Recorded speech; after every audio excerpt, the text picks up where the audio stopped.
윤석열 대통령에 대한 2차 탄핵안이 내일 오후 4시 표결 처리됩니다. 여당 친윤계 내에서도 가결 전망이 확산하고 있습니다.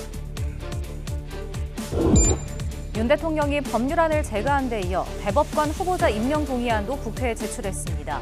사실상 이선 후퇴 약속을 번복했다는 지적이 나옵니다. 계엄 선포 직후 체포 대상 명단에 민주당 이재명 대표에게 무죄를 선고한 현직 판사가 포함됐다는 주장이 나왔습니다. 대법원은 중대한 사법 침해라고 반발했습니다. 조지호 경찰청장과 김봉식 서울청장이 구속기로에 섰습니다. 경찰은 두 청장이 내란에 가담하고 증거인멸을 시도한 정황도 있다고 봤습니다. 여러분 안녕하십니까? YTN 뉴스나이트 시작합니다. 윤석열 대통령에 대한 두 번째 탄핵소추안이 국회 본회의에 보고됐고 표결은 내일 오후 4시로 예고됐습니다. 민주당 이재명 대표는 내일은 국민 승리의 날이 될 것이라며 여당도 찬성표를 던져달라고 촉구했습니다. 홍민기 기자입니다. 비상계엄 사태를 일으킨 책임을 물어 윤석열 대통령을 탄핵하기 위한 두 번째 탄핵소추안이 국회 본회의에 보고됐습니다. 국민의힘 의원들의 투표 불참으로 첫 탄핵안이 폐기 처리된 지 엿새 만입니다. 190인으로부터 대통령 윤석열 탄핵소추안이 발의되었습니다. 두 번째 탄핵안은 모두 44장 분량으로 첫 번째 탄핵안보다 50% 넘게 내용이 늘었습니다. 윤 대통령 탄핵 사유론 내란 혐의가 주로 제시됐고 계엄군의 중앙선거관리위원회 점령이나 국회의원을 포함한 주요 정치인 체포 시도 등도 포함됐습니다. 이전 탄핵안에서 탄핵 사유론 부적절하다는 지적을 받았던 편중 외교 논란이나 거부권 남발 등 정치적인 내용들은 빠졌습니다. 그거 하나만으로도 탄핵 사유가 차고 넘친다 저희는 그렇게 보고 있기 때문입니다. 계엄 사태 하나만으로도 탄핵은 충분하다는 자신감으로도 풀이됩니다. 탄핵안 표결을 위한 국회 본회의는 내일 오후 4시로 확정됐습니다. 민주당 이재명 대표는 국민 승리의 날이 될 거라며 국민의힘 의원들도 탄핵 찬성에 동참해달라고 호소했습니다. 여러분이 지켜야 할 것은 윤석열도 국민의힘도 아닙니다. 바로 추운 거리에서 지금 울부짖고 계시는 국민들, 그리고 바로 그들의 삶입니다. 야당은 이번에도 탄핵안이 폐기 또는 부결되면 다음 주 토요일 세 번째 표결에 나선다는 방침입니다. 만약 가결될 경우엔 곧바로 탄핵소추위원을 꾸려 헌법재판소 심리에 대비할 전망입니다. YTN 홍민기입니다. 국민의힘은 내일 오전 의원총회에서 표결 참여 여부 등 최종 입장을 결정하기로 했습니다. 아직은 탄핵 반대 당론이 유지되고 있지만 친윤석열계 내에서도 가결 전망이 나오며 표결 결과에 관심이 집중되고 있습니다. 임성재 기자의 보도입니다. 권성동 원내대표는 윤 대통령 탄핵안 표결 하루 전까지 당론 변경 여부를 결정짓지 않았습니다. 탄핵 부결이란 당론에 변경이 없다는 점을 재확인하면서도 이를 유지할지 말진 표결 전 의원총회에서 정하겠다고 밝힌 겁니다. 의총에서 108명의 의원들의 뜻을 모아 최종 결정하겠다는 말씀을 드립니다. 당론이 변할 수도 있다는 여지를 둔 셈이지만 지금이 탄핵을 할 시기인진 종합적인 고려가 필요하다며 사실상 기존 당론에 힘을 싣기도 했습니다. 윤 대통령이 아직은 엄연한 대통령이라거나 계엄 선포의 위헌 여부는 사법기관의 판단을 받아봐야 한다고 강조한 건 역시 같은 맥락으로 읽힙니다. 대통령이 사임하거나 탄핵소추 결정이 나기 전에는 엄연히 법률적으로 대한민국 대통령입니다. 여당 내에선 여전히 탄핵 반대 입장이 다수를 점하고 있지만 가결 기류가 확산하는 것도 사실입니다. 친윤계에서조차 가결 가능성이 높아진 건 맞는다고 인정하는 발언이 다수 나오고 있습니다. 지금은 높아지고 있죠. 당연히. 그런데 당론이 어떻게 결정되느냐에 따라서 또 영향이 미쳐질 수가 있다고 봅니다. 공개 찬성 의사를 밝힌 여당 의원만 7명. 여기에 표결 자체에 참석하겠다는 의원의 숫자는 배 이상 많다는 점도 이 같은 관측에 힘을 싣고 있습니다. 한동훈 대표의 탄핵 찬성 입장과 무기명 비밀투표란 점도 영향을 줄 거란 예상인데 탄핵 저지선인 이탈표 8명을 웃돌 거란 전망도 적지 않은 상황입니다. YTN 임성재입니다. 윤석열 대통령이 대법관 임명 동의안을 국회에 제출하는 등 이 대통령으로서의 권한을 계속 행사하고 있습니다. 전국 운영을 당에 일임하겠다고 한 약속을 번복했다는 지적인데요. 이런 가운데 대통령에 대한 국정 지지율은 11%로 추락했습니다. 조용성 기자의 보도입니다. 비상계엄 사태와 관련해 네 번째 대국민 담화에서 하야 의사가 없다고 공식화한 윤석열 대통령. 같은 날 국무회의를 통과한 법률안 등 42건을 제거한 데 이어 마용주 대법관 후보자 임명 동의안도 국회에 제출했습니다. 대통령실 관계자는 대법원장 제청으로 법적 절차에 따른 것이라고 설명했습니다. 윤 대통령이 이상민 전 행안부 장관의 사의를 받아들인 소극적 권한 행사를 넘어 적극적으로 인사권을 행사해 이선 후퇴 선언을 번복한 것 아니냐는 지적이 나옵니다. 저의 임기를 포함하여 앞으로의 전국 안정 방안은 우리 당에 일임하겠습니다. 향후 국정 운영은 우리 당과 정부가 함께 책임지고 해 나가겠습니다. 이에 더해 윤 대통령이 거부권까지 행사할 수 있다는 전망도 나옵니다. 권성동 국민의힘 원내대표의 요청에 따라 국회법과 양국관리법 등 6개 법안에 대해 탄핵 재표결 전 임시 국무회의를 열어 제의 요구권을 행사할 가능성도 배제할 수 없습니다. 야당 주도로 통과된 김건희 여사 특검법과 내란 특검법은 정부에 이송되지 않은 만큼 두 번째 대통령 탄핵 소추안 표결이 변수가 될 전망입니다. 탄핵안이 가결되면 윤 대통령은 곧바로 직무정지돼 거부권을 행사할 수 없고 다만 한덕수 총리가 권한대행 자격으로 거부권을 행사할 수 있습니다. 이런 가운데 윤 대통령의 지지율은 한 주 만에 5%포인트 낙폭을 보이며 취임 이후 최저치인 11%까지 떨어졌습니다. 직무수행 긍정평가 이유로는 외교가 22%, 비상계엄 선포가 10%로 뒤를 이었고 부정평가 이유로는 비상계엄 사태가 절반 가까이 차지했습니다. YTN 조용성입니다. 윤 대통령이 계엄을 선포하기 몇 시간 전에 국무위원들에게 정책 지시사항이 담긴 종이를 건넸다고 국무위원들이 당시 상황을 구체적으로 진술했습니다. 국무위원들의 만류에도 윤 대통령은 내 판단으로 하는 것이라며 강행했다고 합니다. 박기환 기자입니다. 지난 3일 밤 8시 55분쯤 용산 대통령실에 도착한 조태열 외교부 장관은 당시 집무실에서 윤 대통령이 비상계엄을 선포할 계획이라며 종이 한 장을 건넸다고 밝혔습니다. 외교부가 수행할 계엄 이후 지시사항이 담겼는데 볼 겨를도 없이 만류에 나섰지만 대통령 의지는 확고했다고 전했습니다. 여러 가지 말씀을 하신 게 어저께 담화 내용에서 밝히신 것 같은 비슷한 취지의 내용을 말씀하시면서 이거는 나의 판단에서 하는 거다라는 주장을 굽히지 않으셨습니다. 뒤이어 도착한 최상무 경제부총리 역시 계엄이 시장에 미칠 파장이 크다며 대통령을 설득한 것으로 파악됐습니다. 하지만 결국 비상계엄을 선포하고 돌아온 윤 대통령은 이번에도 종이 한 장을 줬다고 최 부총리는 증언했습니다. 계엄 이후 구체적인 재정 정책을 지시한 겁니다. 기억하기로는 이 비상계엄 상황에서 재정 자금을 이렇게 유동성 같은 걸 확보를 잘해라 이거 고문적만 기억은 납니다. 그런 한두 개 정도 글씨가 써 있었습니다. 계엄 이후 계획까지 윤 대통령이 직접 국무위원들에게 전달했다는 건데 이는 대국민 담화 내용과 배치된다는 지적도 나왔습니다.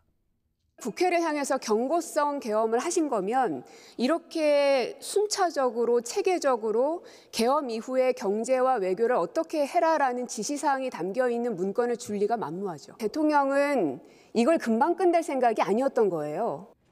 한덕수 총리는 당시 회의가 국무회의의 형식과 절차도 지키지 못했다고 토로했습니다. 국방부 장관 등이 총리를 거쳐 대통령에 건의해야 하는 계엄 건의 절차 역시 없었다고 시인했습니다. 그것은 분명히 법에 따르지 않은 것이고요. 저한테는 워낙 보고가 없었기 때문에 제가 그 문제를 한덕수 총리와 최상목 부총리 등이 경찰 조사를 앞둔 가운데 수사를 통해 비상계엄 당일 밤 대통령실 회의에 전말이 드러날지도 주목됩니다. YTN 박변입니다. 비상계엄 선포 직후 군이 경찰에 위치 추적을 요구했던 명단에 민주당 이재명 대표에게 무죄를 선고한 현직 판사가 포함됐다는 주장이 나왔습니다. 이미혜진 기자가 보도합니다. 비상계엄 선포 이후 여인영 방첩사령관은 홍장원 전 국정원 1차장과 조지호 경찰청장 등에게 주요 인사 체포를 위한 위치 추적을 요청했습니다. 국민의힘 한동훈 대표와 민주당 이재명 대표, 우원식 국회의장 등 정관계 인사 10여 명이 체포 대상에 올랐습니다. 그런데 이 명단에 현직인 서울중앙지방법원 김동연 판사가 포함됐다는 조지호 경찰청장 측 주장이 나왔습니다. 김 판사는 지난달 25일 민주당 이재명 대표의 위증교사 혐의 재판 1심에서 무죄를 선고한 판사로 이 대표의 핵심 사법 리스크인 대장동 백현동 의혹 심리도 맡고 있습니다. 조 청장의 변호인 측은 당시 여사령관 전화를 받은 조 청장이 낯선 이름이라 누구인지 묻자 이 대표의 위증교사 사건에 무죄를 선고한 판사라고 재확인했다고 말했습니다. 김명수 전 대법원장과 권순일 전 대법관에 이어 현직 판사까지 체포를 시도했다는 의혹이 불거지자 대법원과 중앙지방법원 등은 법치국가에서 절대 발생해선 안 될 일이라고 즉각 반발했습니다. 조 청장 측 주장이 사실이라면 사법권에 대한 직접적이고 중대한 침해라며 신속한 사실규명과 엄정한 법적 책임이 따라야 한다고 강조했습니다. 다만 경찰특별수사단은 조사에서 조 청장이 직접 진술한 건 아니라며 관련 의혹을 계속 확인해 나갈 방침이라고 밝혔습니다. 윤 대통령이 입법부는 물론 사법부까지 무력화하려 했던 게 아니냐는 의문이 불거지는 가운데 현직 판사가 체포 대상이었는지 여부가 향후 수사에서 주요 쟁점이 될 전망입니다. YTN 임혜진입니다.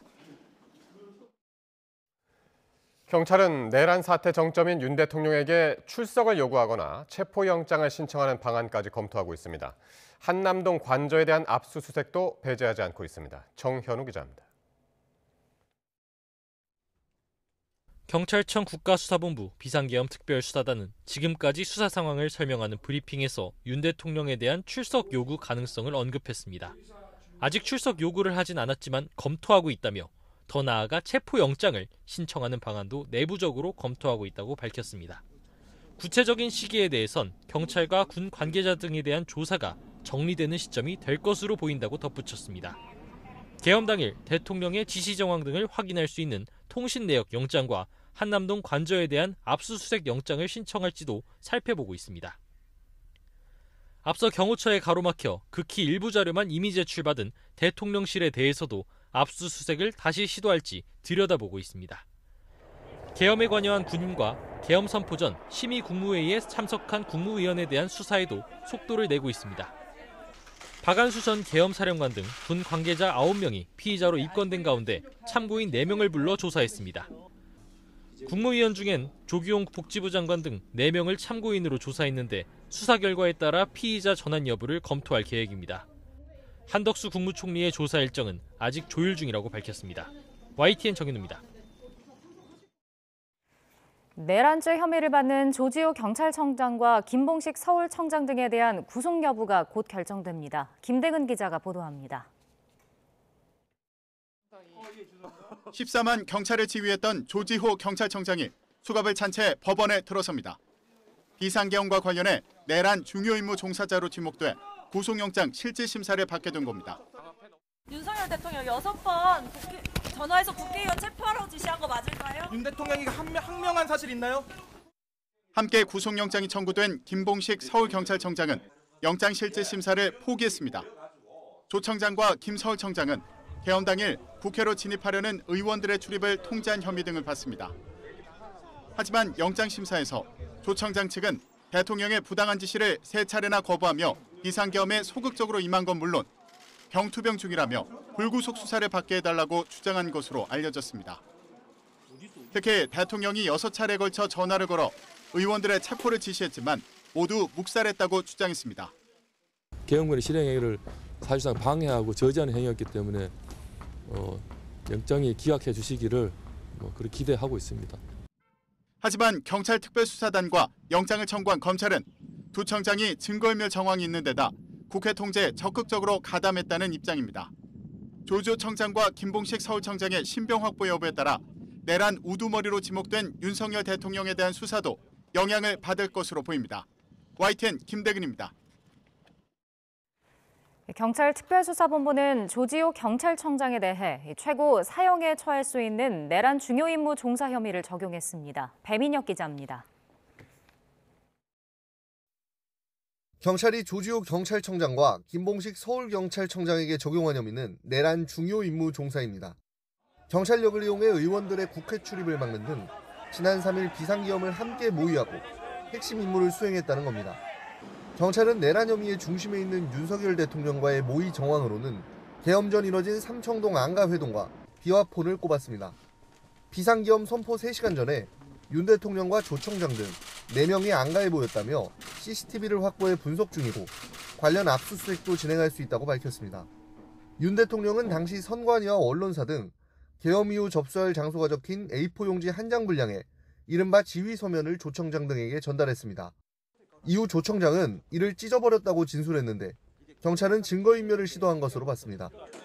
또 조 청장이 윤 대통령과 6차례 통화할 때 사용한 도청방지 휴대전화 비화폰을 확보했고 관련 통화 기록이 남아있을 서버의 위치도 찾는 중이라고 설명했습니다. 조지호 청장 측은 앞서 윤 대통령이 6차례 전화를 걸어 국회의원들을 체포하라고 지시했다고 주장했습니다. YTN 배민혁입니다. 비상계엄 사태를 수사하는 검찰이 여인영 국군 방첩사령관이 더불어민주당 이재명 대표와 국민의힘 한동훈 대표, 우원식 국회의장을 먼저 체포하도록 지시한 것으로 의심하고 있습니다.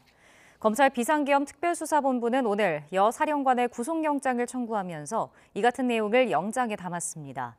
여 사령관은 비상계엄이 선포된 지난 3일 밤 김대우 방첩사 수사단장에게 주요 인사 14명의 체포를 지시했는데 이후 이 대표와 한 대표, 오 의장 등 3명을 최우선으로 체포하도록 지시한 것으로 검찰은 보고 있습니다. 내란과 직권남용 등 혐의를 받는 여 사령관의 구속 전 피의자 신문은 내일 오후 3시 반에 진행됩니다. 비상계엄 사태를 수사하는 검찰이 이진우 수도방위 사령관을 체포했습니다. 검찰 비상계엄 특별수사본부는 오늘 저녁 이 사령관을 영장에 의해 체포했다고 밝혔습니다. 수방사 소속 군사경찰 특임대 등은 비상계엄 선포 직후 국회 봉쇄 작전에 투입됐고 수방사가 관리하는 비원 벙커가 국회의원 등 주요 인사들의 구금시설로 검토되기도 했습니다. 검찰은 어제 이 사령관 자택 등에 대한 압수수색도 진행했습니다. 검찰이 국군 방첩사령부와 경찰 국가수사본부가 연락한 정황을 들여다보고 있습니다. 강력계 형사들이 정치인 체포조에 동원됐던 건 아닌지 의심하고 있습니다. 보도에 김태원 기자입니다. 방첩사와 경찰청 국수본이 국회에 정치인 체포조 투입을 논의한 걸로 의심되는 정황이 드러났습니다. 검찰이 방첩사 관계자들을 불러 조사하는 과정에서 계엄 선포 뒤 방첩사가 국수본 관계자와 연락했다는 사실을 확인한 겁니다. 국수본 관계자는 이후 국회 인근을 담당하는 영등포 경찰서 측과 연락했고 실제로 영등포서 경력이 현장에 투입됐습니다. 방첩사는 이재명 더불어민주당 대표와 한동훈 국민의힘 대표 등 주요 정치인 10여 명의 체포를 시도한 것으로 지목된 부대입니다. 이에 대해 경찰은 방첩사가 현장 상황 안내를 위한 경찰관 명단을 요청해와 영등포서 강력팀 형사 10명의 명단을 제공한 거라고 주장하고 있습니다. 또 투입된 경력은 질서 유지 활동을 벌였을 뿐 방첩사 측과의 현장 접선도 없었다고 강조합니다. 하지만 검찰은 국수본이 방첩사의 정치인 체포조에 강력계 형사들을 지원했을 가능성을 의심하고 있습니다. 이에 따라 윤승영 수사기획조정관 등 국수본 관계자와 영등포서 관계자들을 잇따라 불러 정치인 체포와 구금을 위해 형사들을 동원한 것은 아닌지 등을 추궁하고 있습니다. 국헌문란의 목적을 입증하는 데 체포조 구성 여부도 핵심 요소로 꼽히는 만큼 집중 조사를 이어갈 전망입니다. 국방부 조사본부도 계엄군 요청에 따라 당시 수사관 10명을 파견한 것으로 알려지면서 검찰 수사선상에 오를 가능성이 적지 않습니다. 만약 국수본과 국방부 조사본부가 정치인 체포 작전에 관여한 게 사실로 드러난다면 셀프 수사 논란을 피하기는 어려워 보입니다. YTN 김태원입니다.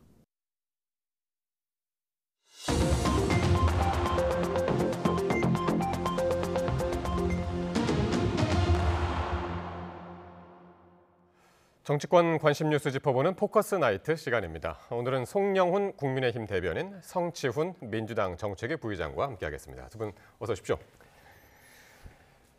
네, 윤 대통령에 대한 두 번째 탄핵안이 내일 오후 4시 국회 본회의에서 표결에 붙여질 예정입니다. 정치권의 긴장감이 고조되고 있습니다. 여야 지도부 발언 먼저 직접 듣고 오겠습니다.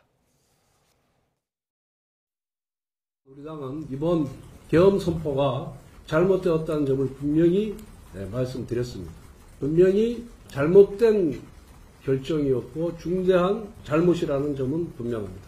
대통령이 사임하거나 탄핵소추 결정이 나기 전에는 엄연히 법률적으로 대한민국 대통령입니다. 그거는 뭐 자명한 사실 아닙니까? 탄핵은 수사가 아니기 때문에 별개의 또 정치적인 결단을 해야 되거든요. 우리 당은 어쨌든 간에 의원들의 총리를 모아서 탄핵에 반대한다는 당론을 정한 바가 있다는 말씀을 드립니다. 무도하고 광기 어린 내란 세력에 맞서 자신의 평범한 일상을 회복할 장엄한 싸움을 시작했습니다. 국민의 명령은 초지일관, 한결같고 또 분명합니다. 내란 속의 윤석열은 지금 당장 물러나라는 것입니다. 우리 민주당은 그 준엄한 명령에 따라 내일 대통령 탄핵 소추안 두 번째 표결에 임합니다. 탄핵만이 혼란을 종식시킬 가장 빠르고 확실한 방법입니다. 부디 내일은 탄핵 찬성 표결에 동참하십시오. 예, 국민의힘 내일 의총에서 탄핵 당론과 또 표결 참석 여부를 결정할 예정인데 지난 7일에는 1차 표결 때 그 반대 당론의 표결은 불참 이렇게 했었는데 참 궁금합니다. 내일 오전이죠, 의총이? 네, 의원총회가 내일 오전 10시부터 열리는데요. 물론 이제 예상의 영역입니다만 탄핵소추에 대한 반대 당론은 유지를 하되 표결에는 참여를 하고 그리고 그 반대 당론의 현실적 구속력은 대단히 약화되지 않을까 이렇게 예상합니다. 자, 왜 그러냐면요. 국민의힘 재적 의원이 108명인데 당헌상 그 당론을 변경하려면 재적 국회의원 3분의 2가 있어야 됩니다. 그런데 어제 있었던 원내대표 경선에서 권성동 원내대표가 오히려 3분의 2에 해당하는 72표를 득표해서 당선이 되지 않았습니까? 그러네요. 그렇다면 현실적으로 탄핵소추를 반대하는 당론의 변경은 매우 어렵다고 봐야죠. 그런데 지난주 1차 탄핵소추안 표결 때 3명의 국회의원을 제외한 나머지 국회의원들이 표결에 참여하지 않으면서 사실은 상당한 국민적인 비난이 있었습니다. 일단 찬성을 하든 반대를 하든 국회의원들이 당당히 들어가서 표결은 해야 되지 않느냐라는 비판이 설득력이 있거든요. 그리고 표결에 참여하지 않는 것은 그 당론에 대해서 국회의원들끼리 스스로도 서로를 설득하지 못했다는 방증이 되기 때문에 그런 점에서도 명분이 약합니다. 그리고 국민들께 시각적, 인지적으로도 굉장히 좋지가 않습니다. 그런 점에서 표결에는 참여를 할 것으로 보이고 마지막으로 지금 당론으로 탄핵소추안 부결을 유지하더라도 8명의 국회의원만 찬성하면은 그 당론은 전국적으로 관철이 되지 않는 상황입니다. 그런데 이미 7명의 국회의원이 공개적으로 탄핵소추 찬성을 밝히지 않았습니까? 그렇다면은 비공개적으로는 탄핵소추 찬성을 결심하고 있는 의원들이 더 있다고 보는 게 맞을 겁니다. 그러면은 이 당론의 현실적 구속력은 상당히 약화될 것이다. 오늘 권성동 원내대표의 기자간담회 문답에서도 그런 것을 엿볼 수 있는 워딩들이 일부 있었습니다. 그렇군요. 지금 송영훈 대변인께서 상당히 명확하게 예상을 좀 하셨어요. 반대 당론은 그대로 유지가 될 것 같은데 표결은 참여할 것으로 예상이 되고 하지만 현실적으로 이 반대 당론이 구속력은 없을 것이다. 찬성 가능성도 높다. 이렇게 말씀하셨는데요. 어떻게 생각하십니까? 그렇게 볼 수밖에 없죠. 왜냐면은 설명을 해주셨지만 이 강제로서 지금 자유투표를 하고 싶어하는 사람들이 의사를 표명했기 때문에 그 의원 개개인의 이런 참여 여부 자체를 당론으로 우리는 다 불참이다라고 결정하기는 어려운 겁니다. 이거는 헌법에서 보장해야 되는 자유선거의 원칙에 위배되는 것이기 때문에 그리고 저번 주 같은 경우에는 아예 사상 초유로 본회의 중에 의총을 열어서 의총 앞에 모니터를 설치해서 본회의장으로 가는 사람들을 마치 감시하듯이 쳐다보지 않았습니까? 그런 모습들이 아까 송영훈 대변인께서 말씀하신 것처럼 국민들이 보시기에 매우 안 좋은 모습인 거죠. 그렇기 때문에 또다시 당 의총을 열어서 우리는 당론으로 아예 다 참여하지 않는다라고 결정하는 것은 매우 부담스러울 것이고요. 그렇게 되면 당론으로 반대를 한다 하더라도 저는 그 12월 3일 그 밤에 이 계엄 해제를 위해서 찬성표를 던졌던 그 18명의 국민의힘 국회의원, 그 사람들은 그 계엄이 잘못됐고 위헌적이라는 것을 그 투표로서 보여줬던 사람들이기 때문에 그거의 연장선상인 이 탄핵소추안에 찬성표가 아닌 반대표를 던지긴 쉽지 않을 겁니다. 그리고 지금 의원들이 지금 7명의 공개적 찬성표 이외에 난 그 찬성이든 반대든 일단 투표에는 참여를 하겠다라고 말한 의원도 거의 20명이 넘는 것으로 알려져 있기 때문에 그런 상황 속에서 섣불리 권성동 원내대표나 이런 의총에서 우리는 불참한다고 했다가 20명 이상의 이탈표가 나오면은 신임 원내대표의 이런 것 그 지도력 역시 의심을 받을 수밖에 없는 상황이기 때문에 저는 사실 지난주에 자유투표를 했으면 또 가능성이 있었을 거로 봅니다. 근데 그걸 막았기 때문에 뭐 안 된 것이고요. 그리고 지난주 한동훈 대표가 그 아침에 있었던 윤석열 대통령의 담화를 보고 질서 있는 퇴진을 잠시 믿었을 뿐이지 이번에는 그렇게 순진하게 넘어가지는 않을 것이다 봅니다. 알겠습니다.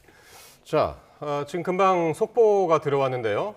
비상계엄 사태에 동조한 혐의를 받는 조지호 경찰청장과 김봉식 서울경찰청장이 구속됐다는 소식입니다. 서울중앙지방법원은 내란 중요 임무 종사 혐의를 받는 조 청장과 김 청장에 대한 구속영장을 발부했고요.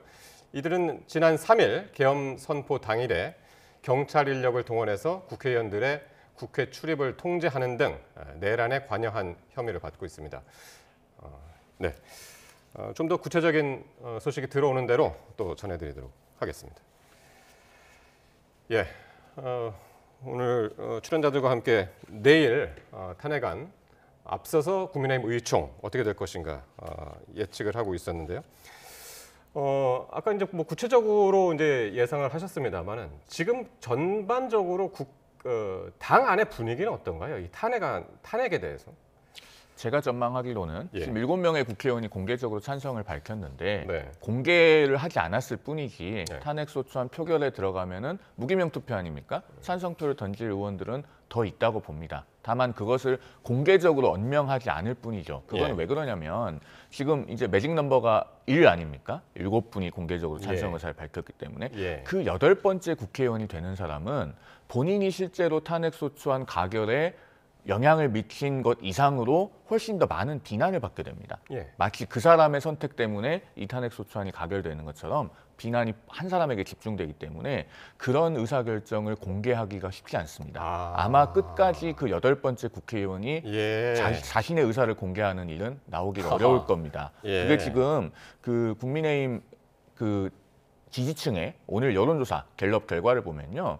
그 국민의힘 지지층에서는 66%가 아직도 탄핵을 반대합니다. 국민의힘 지지층에서 66%가 탄핵을 반대한다. 예, 그렇습니다. 찬성은 27%밖에 안 되고 그러면은 현재 그런 그 당 지지층의 정서를 감안했을 때 그 8번째 국회의원이 된다는 것은 본인 스스로 십자포화를 감당해야 되는 일이거든요. 그래서 어떤 그 헌법이나 의회주의에 관한 분명한 철학을 가지고 찬성표를 던지더라도 그것을 이제 무기명으로 표결에 들어가서 하는 것이지 아마 8번째 의원으로 공개를 하기는 쉽지 않을 것이다. 그런 상황을 말씀드립니다. 그러니까 어제까지만 하더라도 하루에 한두 명 정도씩 공개적으로 찬성 의사를 밝혔었는데 바로 직전인 오늘 안 나온 것은 바로 그런 이유 때문이다. 상당한 그 8번째에 대한 부담이 있었을 것이다. 라는 그런 예상인데요.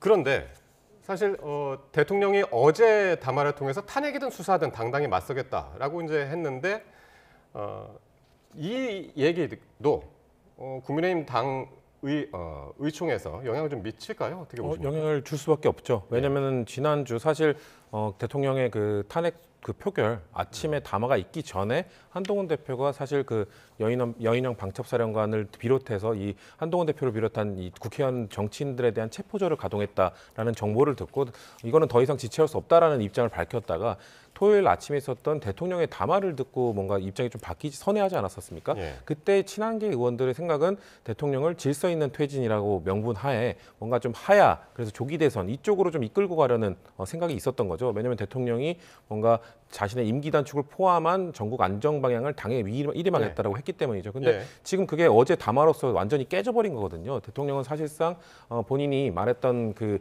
당에 일임하겠다는 그 얘기와는 달리 입장을 번복하면서 사실 이 모든 책임은 나에게 있는 것이 아니라 야당 그리고 선관위 탓이다. 나는 잘못한 게 하나도 없다라는 담화를 어제 발표했기 때문에 그것을 본 저는 친한계 의원들이 질서 있는 퇴진은 불가능하거나 하야라는 건 불가능하거나 왜냐하면 대통령이 본인의 잘못을 1도 인정하지 않고 있기 때문에 사실상 그 방법은 틀렸다. 그러면 남은 방법은 이제 탄핵 소추밖에 없는 거죠. 그렇기 때문에 어제의 담화가 매우 큰 영향을 줄 것이다. 그렇게 보고 있습니다.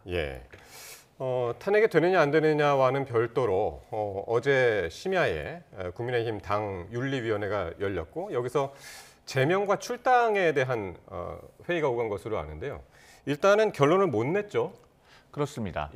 그런데 이제 국민의힘 윤리위원회는 독립기구거든요. 그리고 9명의 위원 중에 3분의 2는 외부위원입니다. 그래서 이제 어떤 논의가 오갔는지 제가 구체적으로 알 길은 없고 그다음에 이 징계의 사유가 충족이 되는지 그다음에 결론이 어떻게 날 것인지 이런 부분을 이제 제가 예단하듯이 말씀드리는 것은 조금 부적절한 측면이 있습니다. 다만 한동훈 대표가 이 윤석열 대통령에 대한 징계를 위해서 윤리위 소집을 요구한 것은 어떤 규정상의 근거가 있는지 설명드리는 차원에서 말씀을 드리면 국민의힘 윤리위 규정상 징계 사유 중에 대표적인 두 가지가 당에 극히 유해한 행위를 했을 때 그리고 현행 법령을 위반해서 당 발전에 지장을 초래하거나 그 행위의 결과로 민심을 이탈하게 했을 때 이 두 가지가 있습니다. 그러면은 계엄 선포는 제가 방금 말씀드린 그 두 가지 중에 어느 것에도 해당합니다. 지금 수사가 계속 진행 중인데 그 수사를 통해서 밝혀지거나 입증되어야 될 사항들을 논외로 하고 당일에 명확하게 밝혀진 것들만 놓고 봐도요. 윤석열 대통령은 전시, 사변, 기타 국가 비상사태 어느 것에도 해당하지 않는 상황에서 사유 없이 계엄을 선포를 한 겁니다. 그런데 그 계엄 포고령 1호에서 뭐가 있었습니까? 정당 활동을 완전히 금지시켰죠. 그러면은 대통령이 아무런 사유가 갖춰지지 않은 계엄 선포를 통해서 국민의힘이라는 정당도 활동을 못하게 만든 겁니다. 명백하게 당에 극히 유해한 행위 아니겠습니까? 신지호 전략기획부총장은 박근혜 전 대통령 사례를 들면서 그때도 제명하고 출당이 있었다. 그게 가능하다. 이렇게 얘기하는데 그때 상황이랑 지금 비교하면 어떤가요? 절차적으로 가능합니다. 일단은 그 국민의힘 윤리위 규정 그 10조 1호에 보면 뭐 당 소속 국회의원, 당협위원장 뭐 등등 해서 일정한 직책들이 열거가 되어 있습니다. 그래서 그 직책에 해당하는 당원은 중앙당 윤리위원회의 관할이라고 하고 있습니다. 나머지 모든 당원들은 본래 시도당 윤리위원회 관할인데요. 여기에는 그 나머지 모든 당원에는 대통령인 당원 또 박근혜 전 대통령처럼 전직 대통령인 당원 이런 사람들이 다 포함된다고 봐야 됩니다. 그런데 이들에 대해서도요. 중앙당 윤리위원회에서 이건 시도당 차원에서 할 것이 아니고 우리가 해야 돼. 라고 결정을 하면은 중앙당 윤리위원회가 심의하고 의결할 수 있도록 지금 당규가 그렇게 만들어져 있습니다.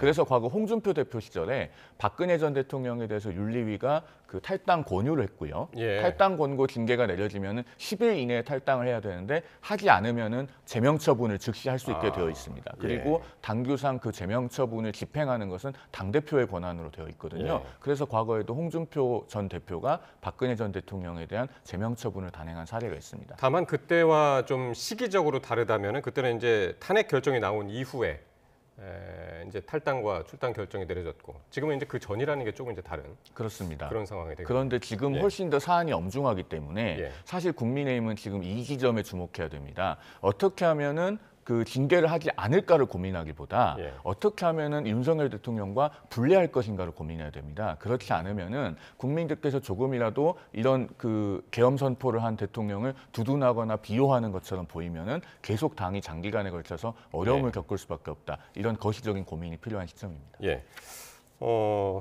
여기에 대해서 권성동 원내대표는 탈당하라, 출당 뭐 이런 결정을 우리가 내리는 게 아니라 그런 의견을 대통령한테 제시하고 대통령 스스로 결정하게 해야 된다는 그런 의견을 얘기했는데요. 사실상 그러면 출당을 시키지 말자는 얘기죠. 지금 윤석열 대통령이 아까 말씀드린 어제 담화의 태도로 봤을 때는 본인은 잘못이 없습니다. 잘못이 없기 때문에 국민의힘을 탈당할 이유가 없는 것이죠. 근데 저는 그렇기 때문에 윤석열 대통령은 더더욱 자진 탈당 이런 걸 안 할 걸로 보여지는데 송영호 대변인께서 말씀하신 것처럼 앞으로 친윤 의원들은 계속해서 대통령의 뭐 탄핵 소추가 되더라도 그에 대한 반대 논리를 펼치는 대통령을 방탄하는 발언들을 많이 할 겁니다. 그런 역할을 할 것이고요. 그렇게 되면은 저는 그런 상황에서 대통령이 뭐 사실 이 출당을 하느냐, 뭐 제명을 하느냐 이 여부에 한동훈 대표가 너무 큰 힘을 쓸 필요는 없을 것 같다. 왜냐하면 큰 의미가 없어요. 왜냐하면 탈당을 하더라도 친윤계 의원들은 그거에 대해서 방탄하기 위해서 계속 노력할 것이고 어차피 대통령이 당적을 국민의힘을 갖느냐 안 갖느냐에 따라서가 아니라 결국 국민의힘이 어떤 태도를 보이느냐에 따라서 국민들이 바라볼 텐데 친윤계 의원들의 태도는 대통령의 당적과 상관없이 계속해서 대통령의 탄핵 소추의 부당함에 대해서 주장을 할 것이기 때문에 거기에 너무 힘을 빼는 것보다는 이런 친윤계 의원들을 설득하고 이 의원들이 탄핵을 방어하는 탄핵 소추를 반대하는 이 목소리를 못 내도록 하는 것이 더 중요하지 않겠나라는 생각을 합니다.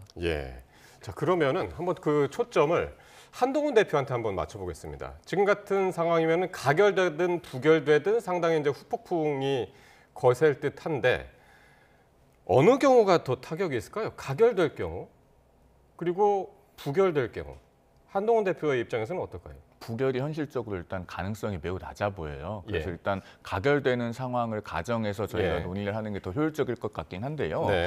저는 한동훈 대표에 대한 책임론이나 혹은 심지어 사퇴론을 제기하는 것에 대해서 매우 이해하기 어렵고 아마 많은 국민들께서도 보시면서 수긍하기 어려우실 거라고 생각합니다. 자, 한밤중에 위헌 위법한 계엄을 선포한 대통령과 그 위헌 위법한 계엄이 선포되자 즉시 국회로 뛰어가서 국회의원들과 함께 국회가 계엄 해제 요구 결의를 할 수 있도록 한 당 대표 중에서 둘 중에 한 사람이 나가야 된다면 누가 나가야 맞습니까? 계엄을 선포한 대통령입니까? 계엄을 해제하도록 도운 여당 대표입니까? 이 부분에 대해서는 사뭇 답이 명확하다고 생각합니다.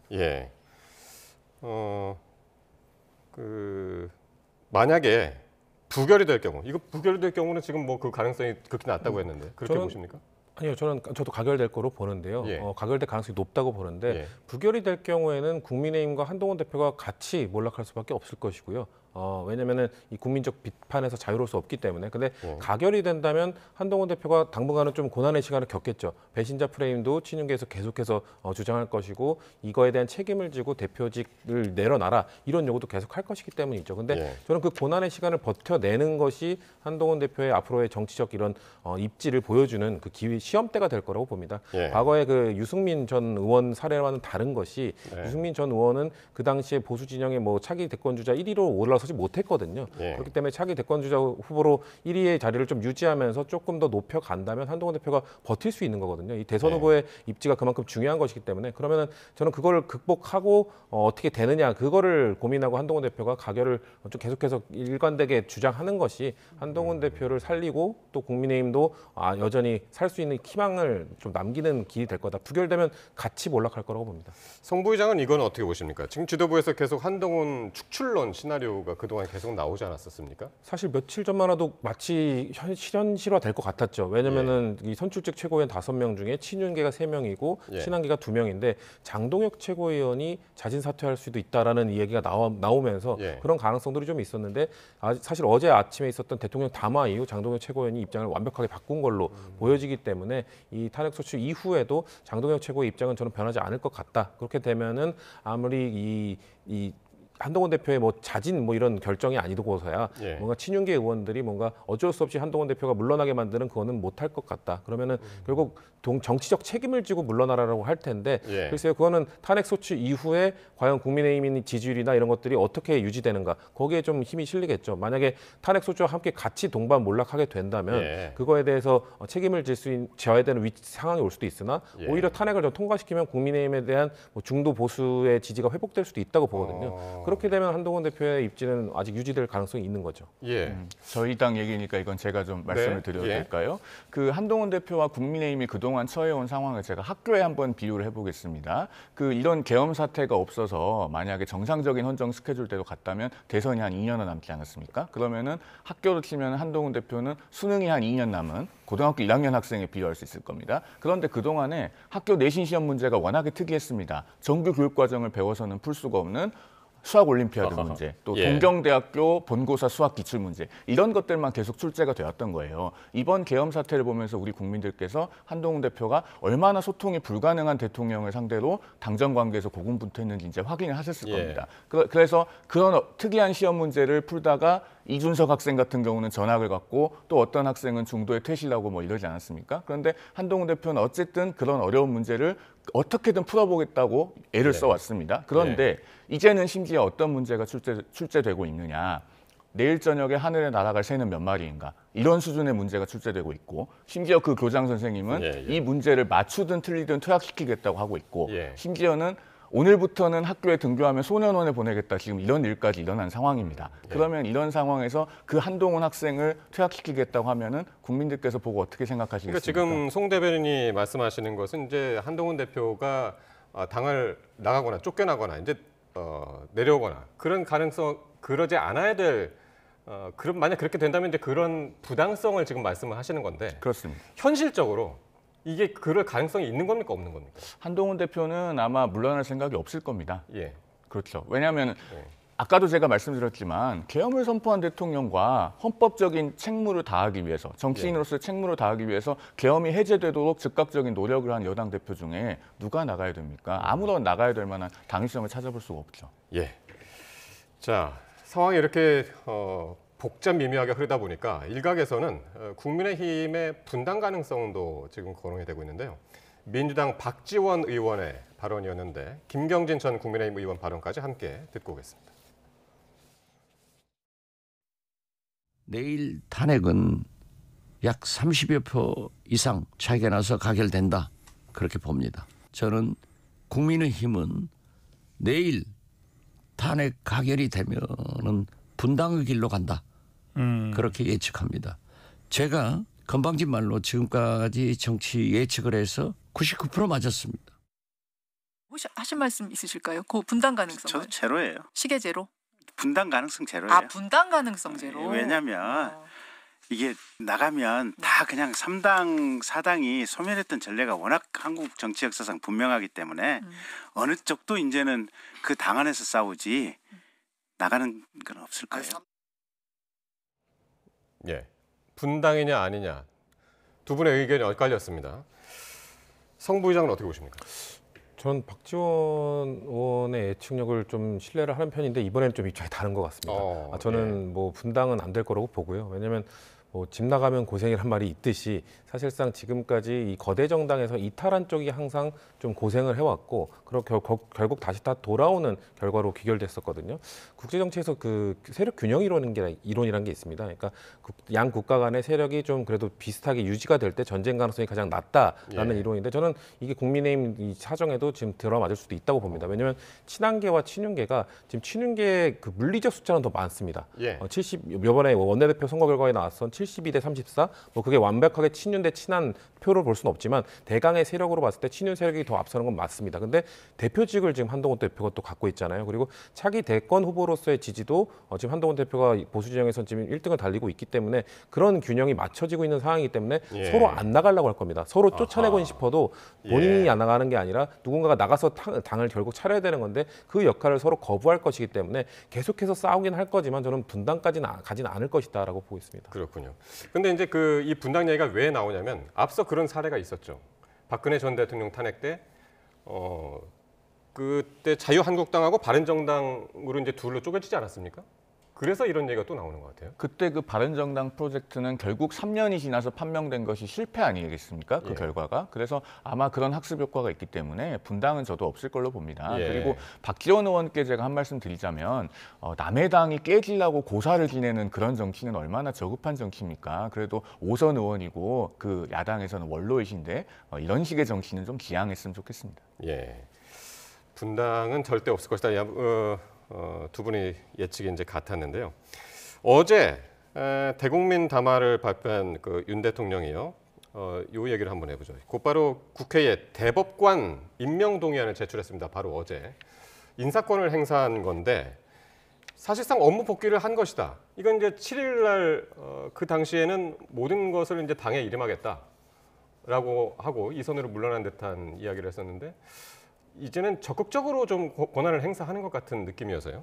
국민들께서 보시기에는 좀 납득하기 어렵고 예. 부적절하다고 생각하시는 국민들께서 많으실 것 같습니다. 일단 세 가지 사안을 좀 나눠서 볼 필요가 있는데요. 최근에 이상민 행안부 장관의 사표를 수리한 것, 예. 이것은 이제 사직을 받아들인 거니까 일종의 소극적 인사권 행사다 이렇게 말씀드릴 수 있겠습니다. 그런데 대법관 임명 동의 요구는 일종의 적극적 인사권 행사처럼 보이는데 예. 사실 헌법에 보면은 대법원장이 대법관에 임명 제청을 하는 겁니다. 네. 그러면 대법원장이 후보를 골라서 임명 제청했으면은 예. 사실 그걸 대통령이 별다른 이유 없이 그냥 홀드하고 있으면 안 되긴 하거든요. 그러니까 어떻게 보면은 책무를 다한 것이라고도 볼 수 있는데 예. 그러나 본인이 모든 권한을 다 내려놓겠다는 취지의 입장 표명을 하고 나서 예. 이런 일이 있었다는 것은 사실 국민들께서는 수긍하시기 어렵겠죠. 그래서 네. 사실은 내일이면 이제 탄핵소추 표결이 있는데 본인도 탄핵이든 뭐 형사재판이든 맞서 싸우겠다는 취지로 말씀하셨잖아요. 그러면은 권한 정지되고 나면은 전 대통령 권한대행이 이것을 국회에 보냈어도 괜찮지 않았겠는가라는 생각도 개인적으로는 해보고요. 마지막 하나는 정말 비판을 받아야 될 인사권 행사 시도가 있는데 예. 바로 국방장관을 새로 임명하려고 했던 것입니다. 예. 그 사우디아라비아 대사를 임명했다가 본인이 고사하니까 지금 지명했다가 본인이 네. 고사하니까 한기호 의원을 지명하려고 했다는 그런 얘기가 언론에 보도됐잖아요. 네. 지금 국방장관은 계엄을 시도했던 그 대통령이 직접 후임자를 지명하실 일이 아니죠. 이거야말로 정말 지양되어야 하는 권한 행사였고 아마 이런 재반 사정에 어제 대국민 담화까지 더해져서 예. 아마 내일 국회의원들의 의사결정에 영향을 미치지 않을까 하는 생각이 그 듭니다. 국방장관 임명과 지명과 관련해서는 권성동 의원도 이거 지금 빠르게 해야 된다. 국방에 어떤 공백이 생기면 안 된다라고 이제 계속 주장하고 있고 또 지금 윤석열 대통령은 엄연히 법률적으로 대한민국 대통령이다 하면서 이런 권한 행사에 대해서 적극적으로 지지하는 그런 입장이란 말이에요. 안보에 공백이 생기지 말아야 되는 것은 분명하죠. 예. 그래서 공석을 채워야 되는 것은 맞는데 예. 문제는 위법적인 계엄 선포를 했던 그 대통령이 더군다나 계엄을 선포할 때 그 건의할 수 있는 주무장관이 국방장관하고 행안장관 아닙니까? 예. 그 국방장관 후임자를 다시 지명한다? 국민들께서 납득하실 수 없죠. 그러니까 그 자리에 공석을 채우더라도 다른 방법으로 했어야 됩니다. 예를 들면 국회로부터 추천을 받는다든가 여야 합의로 추천을 받는다든가 네. 그런 과정을 거쳤다면 모르겠지만 대통령이 그냥 지명하는 것은 많은 국민들께서 아마 납득하지 못하실 겁니다. 성 부의장 어떻게 보십니까? 저도 동의하는 바이고요. 그 사실 이 대법관 임명 동의안 제출한 것보다도 충격적이었던 거는 국방부 장관을 물색했다는 그 사실이 사실 충격적이었던 거죠. 왜냐하면 지금 대통령이 권성동 원내대표의 말대로 대통령 지금 유지하고 있죠. 현재 대통령 맞습니다만 사실상 지난주에 탄핵소추가 됐어야 된다라고 주장한 건 민주당의 입장에서는 지금 연장 국민의힘의 반대로 지금 대통령직을 직무정지 됐어야 되는 대통령이 권한 행사를 지금 불법적으로 하고 있는 것뿐이지 이거는 지금 권한 행사를 하면 안 되는 위치다. 그래서 특히나 지금 내란죄 의혹 관련해서 김용현 전 국방부 장관과 사실상 둘이 아주 극소수의 인원이 이것을 꾸미고 이것을 수행한 것으로 진행한 것으로 지금 알려지고 있지 않습니까? 예. 그런 상황에서 또 다른 국방부 장관을 대통령이 임명한다, 대통령이 물색한다. 국민들이 느끼기에는 지금 직무정지되지 않은 대통령이 또다시 제2의 비상계엄, 제3의 비상계엄 이런 것을 꿈꾸는 것이 아닌가? 이런 공포감, 이런 두려움 속에서 살 수밖에 없는 것이거든요. 그렇기 때문에 이런 것들을 시도했다는 것 자체가 매우 국민들에게 충격적으로 다가올 것이고 저는 그래서 이런 임명 시도를 했다는 것 자체 때문에 또 내일 더 많은 국민들이 거리로 뛰쳐나오지 않을까라는 생각도 해봅니다. 네. 자, 그리고 대통령 담화를 둘러싼 논란이 계속되고 있는데 특히요, 이 부정선거를 애둘러서 이제 언급한 게 파장이 큰데 특히 이제 극우 유튜버들 발언이랑 너무 비슷하다 이런 의견이 있어. 한번 저희가 표를 보고 한번 비교를 해보면은 대통령이 담화에서 비밀 선관위 비밀번호도 아주 단순해서 1, 2, 3, 4, 5 같은 식이었다. 근데 지난 9월에 유튜브 방송에서는 선관위 시스템 비밀번호가 1, 2, 3, 4, 5번이었다고 한다. 상당히 비슷하고요. 다음 장 한번 보시면요. 윤 대통령이 담화에서 대한민국의 자유민주주의와 헌정질서를 지키려 했다라는 언급과요. 지난달 16일에 있었던 이재명의 민주당은 자유민주주의 체제를 뒤엎어버리겠다는 것이다. 또 한 장이 있죠. 예, 윤 대통령이 이번 비상계엄은 통치행위였다. 사법심사의 대상이 되지 않는다라고 얘기했고 바로 지난 9일 이 사안에 대해서 통치행위, 사법부가 옳고 그름을 판단할 수 없는 행위다라고 이야기해서 극우 유튜버들 발언이랑 너무 유사한 것 아니냐. 이 부분에 대해서도 한번 두 분 이야기 듣고 싶습니다. 제가 평소에 유튜브를 많이 보지 않아서요. 실제로 얼마나 비슷한지는 판단할 길이 없습니다만 일단 그 선거 관련해서 좀 말씀드리면 이걸 각각 나눠서 봐야 됩니다. 첫째로 선관위가 그동안에 전산을 허술하게 관리했고 선거 관리에 있어서 부실이 있었던 건 분명합니다. 그 1, 2, 3, 4, 5라고 하는 비밀번호는 감사에서 실제로 적발이 됐던 사안이고 그리고 과거에 이제 소쿠리 투표로 유명한 그 사전투표 부실 관리는 실제 존재했던 것 아니겠습니까? 그런데 그것과 전반적인 선거 부정 의혹이 있다고 하는 것은 구분해야 됩니다. 그리고 설령 제가 알지 못한 어떤 근거나 단서가 있어서 대통령이 그걸 진상규명을 해야겠다고 생각했다고 하더라도 그러면은 적법한 수단을 동원해야죠. 예를 들면은 적법하게 수사기관이 단서와 근거를 가지고 영장을 청구해서 압수수색 영장을 받아서 뭔가를 확인한다든가 또는 감사원을 통해서 어떤 추가적인 감사를 한다든가 혹은 대통령이 뭔가 특별법을 발의해서 뭔가 아젠다를 제안을 하거나 그런 여러 가지 합법적인 수단이 있습니다. 그런데 어떤 선거 부정에 대해서 대통령 개인이 의심을 가지고 있다고 해서 그것이 계엄 선포를 정당화할 수는 없잖아요. 저는 어제 담화문에서 이런 부분이 언급되는 것을 보고 사실 매우 이해하기가 어려웠습니다. 아마 평균적인 우리 국민들께서는 역시 수긍하기 어려우실 거라고 생각합니다. 송 부장님. 사실 대통령께서 이 구구 유튜브를 즐겨본다는 이야기는 이미 초부터 있었죠. 그리고 이 구구 유튜버들과 직접적인 소통도 한다는 얘기도 알려져 있었기 때문에 근데 이런 것들이 정말 사실일까라는 의구심들을 갖고 있었는데 이번에 이 부정선거와 관련된 이야기를 하는 것을 보고 사실 지금 현재 대한민국에서 여전히 부정선거 의혹을 갖고 부정선거가 있었다라고 믿고 있는 쪽은 구구 유튜버밖에 없거든요. 그러니까 그런 논리를 갖고 이번 비상계엄까지 이어졌다. 이거에 대해서 과연 믿을 수 있는 사람이 누구 있겠는가? 그러면은 자, 지금 선관위의 뭐 시스템 말씀하신 것처럼 좀 허술했던 적도 있었죠. 허술한 점도 있죠. 그건 지적받아야 되고 그건 바꿔야 되는 부분입니다. 근데 또 북한의 해킹으로부터 자유롭지 못하다? 그러면 대통령의 말씀대로라면 북한이 이런 허술한 선관위의 이 데이터를 해킹해서 2022년 대선 결과를 조작해서 윤석열 대통령을 당선시킨 겁니까? 그러니까 지금 본인들이 말하고 있는 이 허술한 시스템 안에서 2022년 대선도 있었고 그리고 그때 지방선거도 있지 않았습니까? 윤석열 대통령 당선되고 지방선거에서는 국민의힘이 크게 승리했습니다. 그런 선거 결과는 어떻게 설명할 거죠? 그렇기 때문에 앞뒤가 맞지 않는 이야기들을 국민들이 지금 현혹될 수 있는 이야기들, 구구 유튜버들끼리나 하고 있는 이야기를 대통령께서 저렇게 본인의 입으로 옮기고 있다는 것은 저는 대통령이 본인의 지지 세력으로 생각하고 있는 것은 이 극우 강성 지지층밖에 없는 것 아닌가. 그 강성 지지층만 똘똘 뭉쳐서 한 15%, 20%의 지지만 보내주면 나는 임기를 유지할 수 있고 나는 버틸 수 있다. 그렇기 때문에 그들의 말을 믿고 그들의 말을 계속해서 전달하면서 나를 끝까지 믿고 지지해달라는 이런 메시지를 전달하고 있는 걸로 보여지기 때문에 대통령께서는 뭐 대통령이 당선되셨을 때 나를 뽑아준 사람뿐만 아니라 모든 국민의 대통령이 되겠다고 하셨잖아요. 그러면은 근데 지금 오히려 자신을 뽑아준 그 국민들뿐만 아니라 거기서 더 좁혀서 극우 유튜버들 강성 지지층을 위한 대통령으로서만 행세를 하고 계시니까 좀 더 지금 아예 방향을 바꿔서 온 국민을 위한 대통령이 되셔야 되는데 제가 봤을 때는 알겠습니다. 이렇게 해달라는 말씀이 아니라 탄핵 소추 때문에 그 역할을 못하게 되실 거란 말씀드리고 싶습니다. 오늘 윤 대통령 지지율이 나왔습니다. 갤럽 여론조사에서 역대 최저치인 11%를 기록을 했고요. 이 수치가 지난주 일주일 전과 비교해서 5%포인트가 빠졌고 부정평가가 확실히 늘었습니다. 75에서 85, 10%포인트가 늘었는데 이 흐름 어떻게 보시나요? 이제 윤석열 대통령에 대한 직무수행 평가는 더 이상 의미가 없죠. 국민의힘에서도 그 탄핵소추가 아닌 어떤 다른 대안으로서 질서 있는 조기 퇴진을 이루기 위해서 뭐 2월 퇴진, 4월 대선, 3월 퇴진, 5월 대선 이런 로드맵을 준비할 정도 아니겠습니까? 그러니까 어쨌든 임기를 본래 정해진 대로 다 마칠 수 없다는 것은 국민의힘 내에서도 이제 컨센서스가 있는 겁니다. 그런 상황에서 직무수행 평가는 이제 의미가 없을 것으로 생각이 되고요. 그리고 이제 저 긍정평가한 11% 중에서 그 11% 내에서입니다. 계엄 선포가 긍정평가 이후로 그 응답한 사람이 10%가 있다라고 하는 부분을 일부 언론에서 거론을 하던데 11% 중에서 10%니까 전체 응답자 중에서는 1%입니다. 그러니까 굉장히 극단적인 분들인 거죠.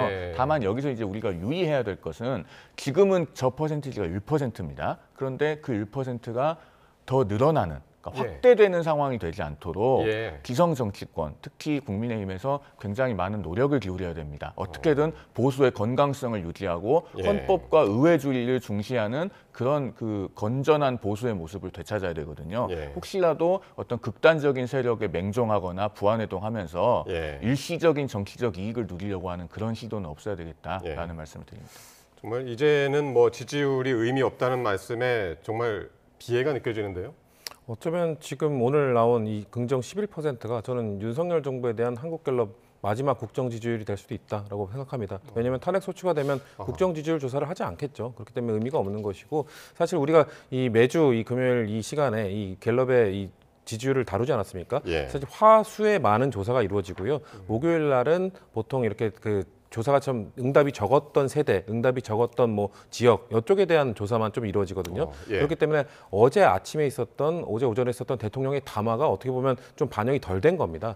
그렇기 때문에 저는 그 이후에 만약에 그게 섞여 있었다면은 이 한 자릿수로 더 떨어졌을 수도 있다고 보는데, 예. 이 11%를 유지했던 거는 그나마 그 담화 있기 전에 뭔가 한동훈 대표가 그 이전에 추진했던 질서 있는 퇴진, 그러면서 뭔가 보수 진영한테 좀 더 시간을 달라고 했던 메시지가 그나마 먹혔기 때문에 11%를 그나마 유지한 것이지, 예. 목요일 이후의 여론은 더 악화됐을 것이다. 그리고 이번 주에 탄핵 소추가 이루어지게 된다면은 이게 11%가 아마 마지막 국정 지지율이 될 수도 있다는 말씀드립니다. 그럴 수도 있겠네요. 예, 알겠습니다.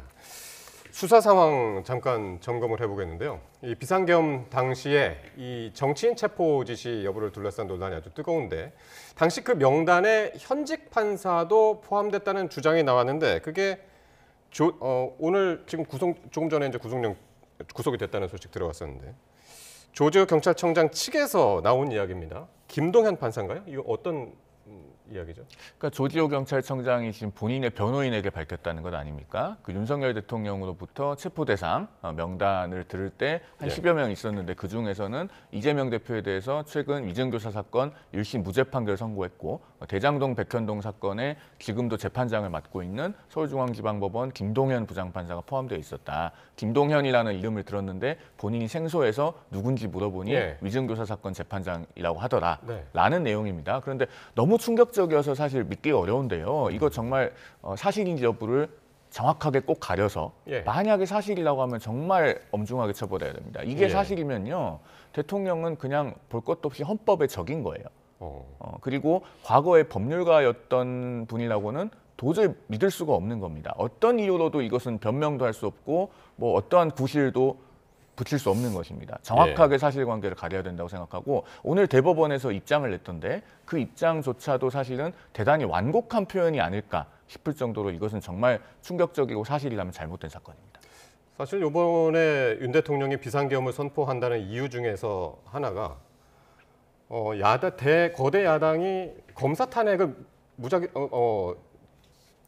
거행하고 있는 것에 대해서 많이 거기에 대해서 굉장히 비판하면서 사법부 질서를 지금 어지럽히고 있다. 이게 하나의 이유였거든요. 그 종북 반국가 세력을 처단하기 위해서 계엄을 했다고 하셨죠. 근데 이 명단이 심각한 이유가 일관성이 하나도 없어요. 예를 들면 뭐 정치인들 정치 활동을 포고령 제 첫 번째 항목으로 금지시켰으니까 정치인들을 구금해야 된다, 체포해야 된다. 그럼 뭐 야6당 대표라든지 아니면은 뭐 그 집권 그 제1야당의 지도부라든지, 근데 지금 다 섞여 있거든요. 거기에 지금 법조인까지 섞여 있고 김어준 씨까지 섞여 있고, 그러면 이 명단은 대체 뭐냐? 그냥 윤석열 대통령이 지금 집권 2년 반 동안 본인이 봤을 때 마음에 안 들었던 사람들의 명단인 거거든요.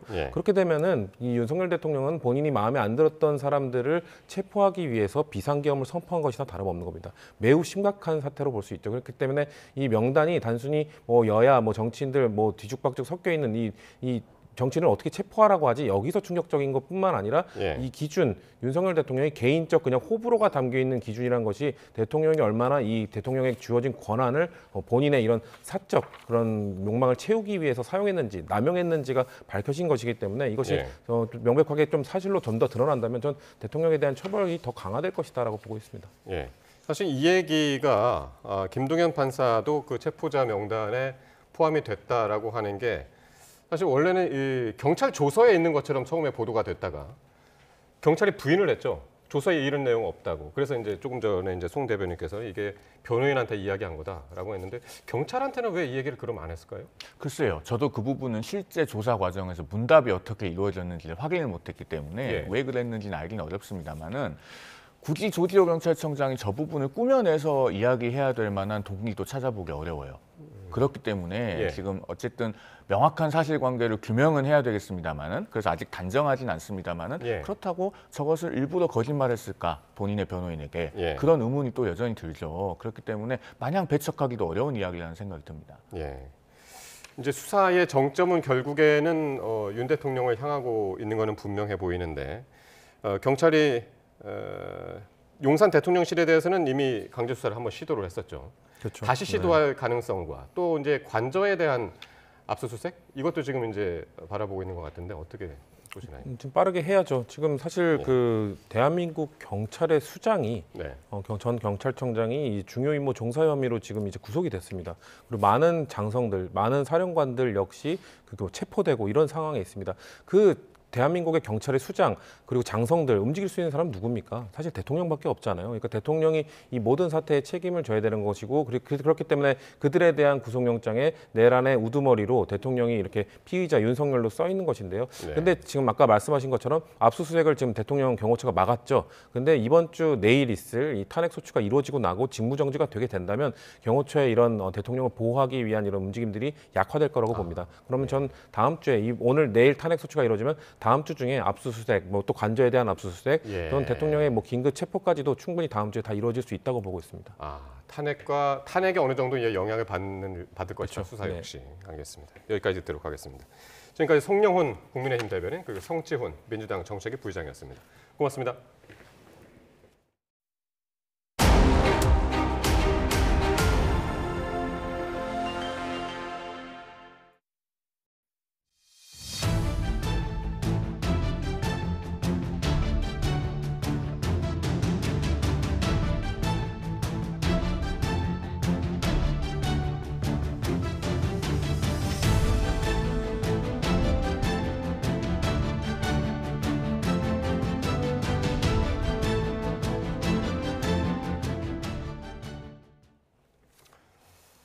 윤석열 대통령에 대한 두 번째 탄핵소추안이 국회 본회의에 오늘 보고가 됐고 표결은 내일 오후 4시로 예고됐습니다. 민주당 이재명 대표는 내일은 국민 승리의 날이 될 것이라며 여당도 찬성표를 던져달라고 촉구했습니다. 홍민기 기자입니다. 비상계엄 사태를 일으킨 책임을 물어 윤석열 대통령을 탄핵하기 위한 두 번째 탄핵소추안이 국회 본회의에 보고됐습니다. 국민의힘 의원들의 투표 불참으로 첫 탄핵안이 폐기 처리된 지 엿새 만입니다. 190인으로부터 대통령 윤석열 탄핵소추안이 발의되었습니다. 두 번째 탄핵안은 모두 44장 분량으로 첫 번째 탄핵안보다 50% 넘게 내용이 늘었습니다.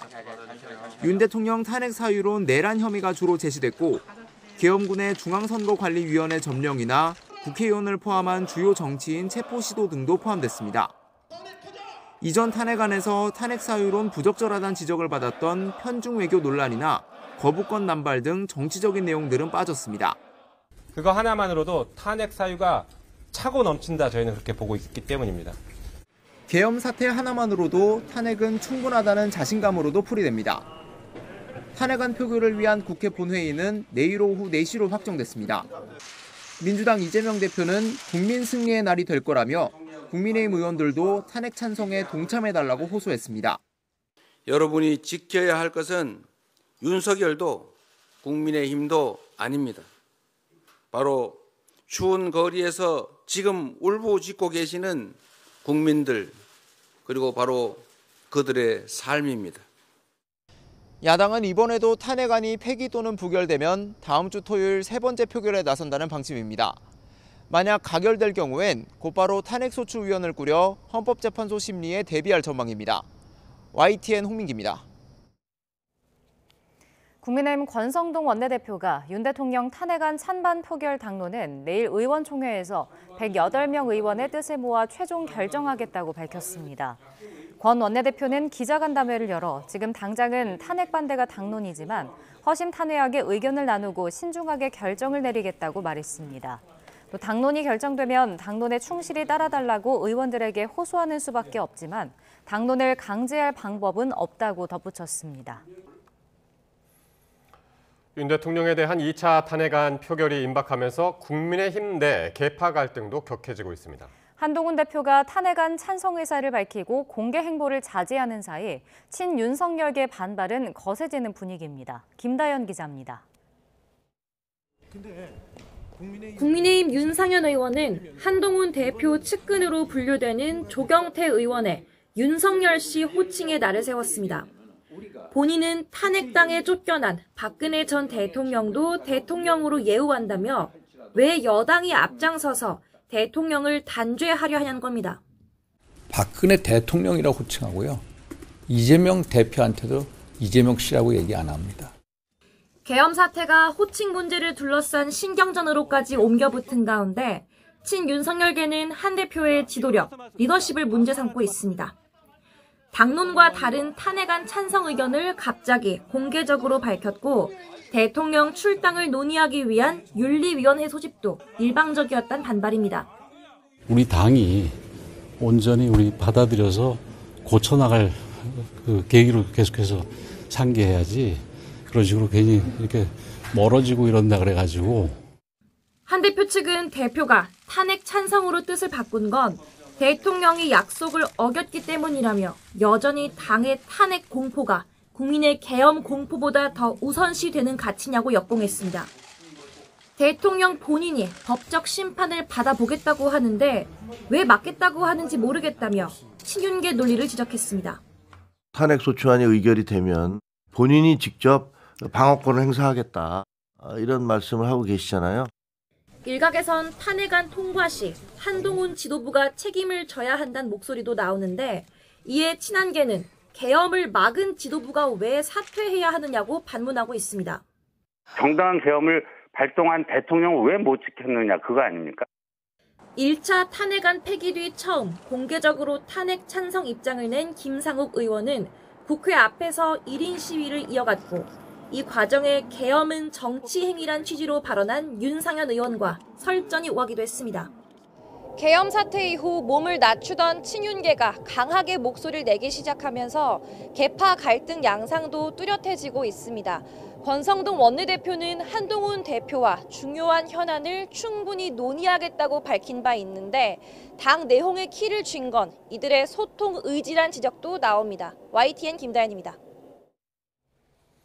조국혁신당 조국 전 대표가 자녀 입시 비리 등으로 징역 2년 실형을 선고받아 의원직을 잃은 가운데 백선희 서울신학대 교수가 비례대표 의원직을 승계받게 됐습니다. 중앙선거관리위원회는 조 전 대표 의원직 상실에 따라 비례대표 후보자 명부 추천 순위 13번이었던 백선희 교수가 승계자로 결정됐다고 밝혔습니다. 선관위는 공직선거법상 거론이 생기면 통지 10일 이내 소속 정당의 비례대표 후보자 명부에 기재된 순위에 따라 승계자를 정한다고 설명했습니다. 이에 따라 내일 윤석열 대통령 2차 탄핵소추안 표결에는 백 교수를 포함한 혁신당 12명 모두 참여하게 될 전망입니다.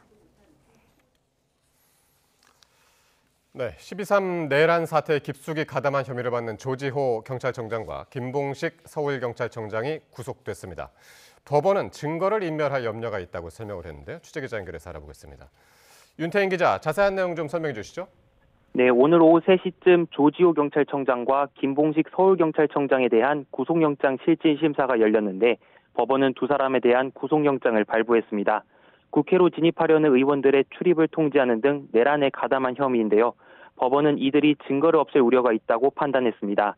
앞서 경찰 특별수사단은 국회에서 밝힌 것과 달리 두 사람이 계엄 발령 3시간 전 윤석열 대통령과 김용현 전 국방부 장관을 만나 비상계엄 관련 내용을 들은 것을 확인했다고 밝혔습니다. 특히 경찰은 두 사람이 윤 대통령의 지시사항이 담긴 종이를 찢었다거나 현재는 문건이 없다고 말한 것에 대해 증거인멸로 판단했다고 설명했습니다. 법원도 이 같은 부분을 중요하게 본 것으로 분석됩니다. 예, 증거인멸로 판단을 했고.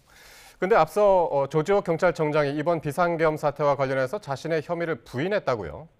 네, 그렇습니다. 조 청장 측은 비상계엄 지시를 3차례 항명했다고 강조했습니다. 대통령이 6차례 전화를 걸어 국회의원들의 체포를 지시했지만 모두 묵살하는 등 대통령의 지시를 거부한 데다가 조 청장 측은 계엄이 선포된 뒤에 여인영 방첩사령관이 체포 대상 15명의 위치를 확인해달라는 요청을 거절했고 대통령이 안전가옥으로 불러서 접수할 기간 등이 적힌 지시문건을 건넸지만 이를 찢어버리고 따르지 않았다고 강조했습니다. 포고령 발령 후에도 국회를 들어가고자 담장을 넘는 사람들을 막지 않는 등 사실상 국회의 기능이 정상적으로 작동되게끔 했다고 주장했는데요. 변호인 이야기 직접 들어보시겠습니다. 사실상 방해하는 역할을 했습니다. 따라서 판례에 의해서 이 정도까지 하면은 성립하지 않는다고 저희들은 판단하고 이에 따라 내란에 동조한 혐의로 일괄적으로 처벌하는 것은 부당하다는 취지의 입장을 밝혔지만 결국 구속을 피하지는 못했습니다. 지금까지 사회부에서 YTN 윤태인입니다. 들으신 것처럼 경찰 특별수사본부는 조지호 경찰청장에 대해서 최고 사형에 처할 수 있는 내란 중요 임무 종사 혐의를 적용을 했습니다. 조 청장이 윤 대통령과 통화할 때 사용하던 비화폰도 확보를 했는데 계엄 모의 정황이 드러날지 주목됩니다. 배민혁 기자입니다. 경찰이 조지호 경찰청장과 김봉식 서울경찰청장에게 적용한 혐의는 내란 중요 임무 종사입니다. 경찰력을 이용해 의원들의 국회 출입을 막는 등 지난 3일 비상계엄을 함께 모의하고 핵심 임무를 수행했다는 겁니다. 경찰은 내란 혐의의 중심에 있는 윤석열 대통령과의 모의 정황으로는 계엄 전 이뤄진 삼청동 안가회동과 비화폰을 꼽았습니다. 비상계엄 선포 3시간 전에 윤 대통령과 조 청장 등 4명이 안가에 모였다며 CCTV를 확보해 분석 중이고 관련 압수수색도 진행할 수 있다고 밝혔습니다. 윤 대통령은 당시 선관위와 언론사 등 계엄 이후 접수할 장소가 적힌 A4 용지 한 장 분량의 이른바 지휘 서면을 조 청장 등에게 전달했습니다. 이후 조 청장은 이를 찢어버렸다고 진술했는데 경찰은 증거인멸을 시도한 것으로 봤습니다. 또 조 청장이 윤 대통령과 6차례 통화할 때 사용한 도청방지 휴대전화 비화폰을 확보했고 관련 통화 기록이 남아있을 서버의 위치도 찾는 중이라고 설명했습니다. 조지호 청장 측은 앞서 윤 대통령이 6차례 전화를 걸어 국회의원들을 체포하라고 지시했다고 주장했습니다. YTN 배민혁입니다. 비상계엄 핵심 인물로 꼽히는 여인형 방첩사령관에 대해 검찰이 구속영장을 청구했습니다. 특수임무대를 국회에 진입하도록 한 이진우 수도방위사령관은 체포됐습니다. 권준수 기자입니다. 검찰 특별수사본부가 두 번째 신병 확보에 나섰습니다. 여인형 국군 방첩사령관에 대한 구속영장을 청구한 겁니다. 여 방첩사령관은 홍장원 국정원 전 1처장과 조지호 경찰청장 등에게 우원식 국회의장을 포함한 정치권 인사 10여 명을 체포하라 지시한 인물로 현직 군인 신분인 만큼 영장 실질심사는 중앙지역 군사법원에서 받게 됩니다. 그러나 여 방첩사령관은 신문을 포기했습니다. 국민과 부하 직원에 대한 도리가 아니라고 판단했다며 법정에서 책임지겠다고 설명했습니다. 앞서 검찰은 여 사령관을 두 차례 불러 비상계엄 사전 모의가 있었는지, 윤 대통령과 김 전 장관의 지시가 있었는지 등을 조사했습니다.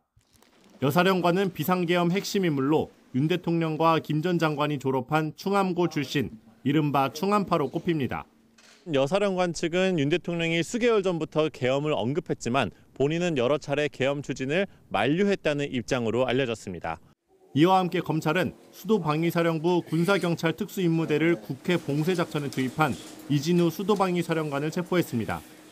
전날 수방사에 있는 이 사령관의 집무실 등을 압수수색한 뒤 이어진 조치인데, 수방사가 관리하는 비원 벙커는 국회의원 등 주요 인사의 구금시설로 검토된 것으로 알려졌습니다.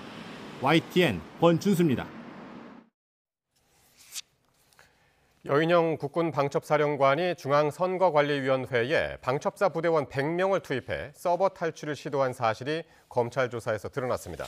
검찰 비상계엄 특별수사본부는 정성우 방첩사 1처장을 불러 조사하는 과정에서 여 사령관이 계엄 당일 선관위 서버를 복사하고 안 되면 통째로 뜯어오라는 취지의 지시를 내렸다는 진술을 확보했습니다. 이에 따라 정 처장은 수사관과 IT 전문가, 868 부대원까지 25명으로 이루어진 팀 4개를 구성해 모두 100명을 과천 중앙선관위로 보냈습니다. 여인형 국군 방첩사령관은 또 국회 봉쇄를 위해서 대통령 경호부대까지 투입하려고 한 정황도 포착했습니다. 검찰 특별수사본부는 정성우 방첩사 1처장을 불러 조사하면서 868 부대를 국회로 이동해달라는 요청을 사령관에게 2차례 받았지만 모두 거절했다는 취지의 진술을 확보했습니다. 내란 중요임무 종사 혐의 등으로 구속된 김용현 전 국방부 장관의 변호인단이 계엄 선포가 대통령의 통치 행위라고 주장하고 나섰습니다. 김 전 장관 변호인단은 오늘 입장문을 내고 대통령의 비상계엄 선포를 내란이라고 주장하면서 수사하고 재판하려는 시도 자체가 국헌을 문란하게 하는 내란이라며 이같이 밝혔습니다. 변호인단은 김 전 장관이 국무위원이자 국방부 장관으로서 대통령을 보좌하며 정당한 계엄 사무를 수행했다며 김 전 장관의 권리 보호를 위해 필요한 모든 조치를 하겠다고 강조했습니다. 윤석열 대통령이 대국민 담화에서 계엄은 고도의 통치 행위로 사법부 판단 대상이 아니라고 밝혔습니다. 계엄에 대한 사법부 판단은 전두환, 노태우 전 대통령 판결문에서 찾아볼 수 있는데 당시 법원은 어떤 판단을 했는지 신지원 기자가 전해드립니다. 대통령의 비상계엄 선포권 행사는 사명권 행사, 외교권 행사와 같은 사법심사의 대상이 되지 않는 통치행위입니다. 비상계엄에 대한 사법부 판단은 1997년 전두환, 노태우 전 대통령의 내란죄에 대한 전원합의체 판결문에 등장합니다. 대법원은 대통령의 비상계엄 선포를 고도의 정치적, 군사적 성격을 지니는 행위로 규정하고 정당성 여부를 판단할 권한이 사법부에 없다고 밝히긴 했습니다. 그러나 실질적인 판단은 다음 대목에 등장합니다. 고도의 통치 행위라도 비상계엄 선포가 국헌문란의 목적을 달성하기 위해 행해진 경우에는 범죄 행위에 해당하는지 사법부가 심사할 수 있다는 겁니다. 결국 대법원은 5.18 광주 민주화운동에 대한 무력 진압을 내란으로 인정하고 전두환 전 대통령에게 무기징역을, 노태우 전 대통령에게 징역 17년을 선고한 원심을 확정했습니다. 비상계엄은 전시, 사변 등 국가 비상사태에 한해 공공의 질서 유지를 위해 선포할 수 있는데 내란죄 등 범죄 성립 여지가 있다면 고도의 통치 행위라도 법의 심판대에 오를 수 있다는 겁니다.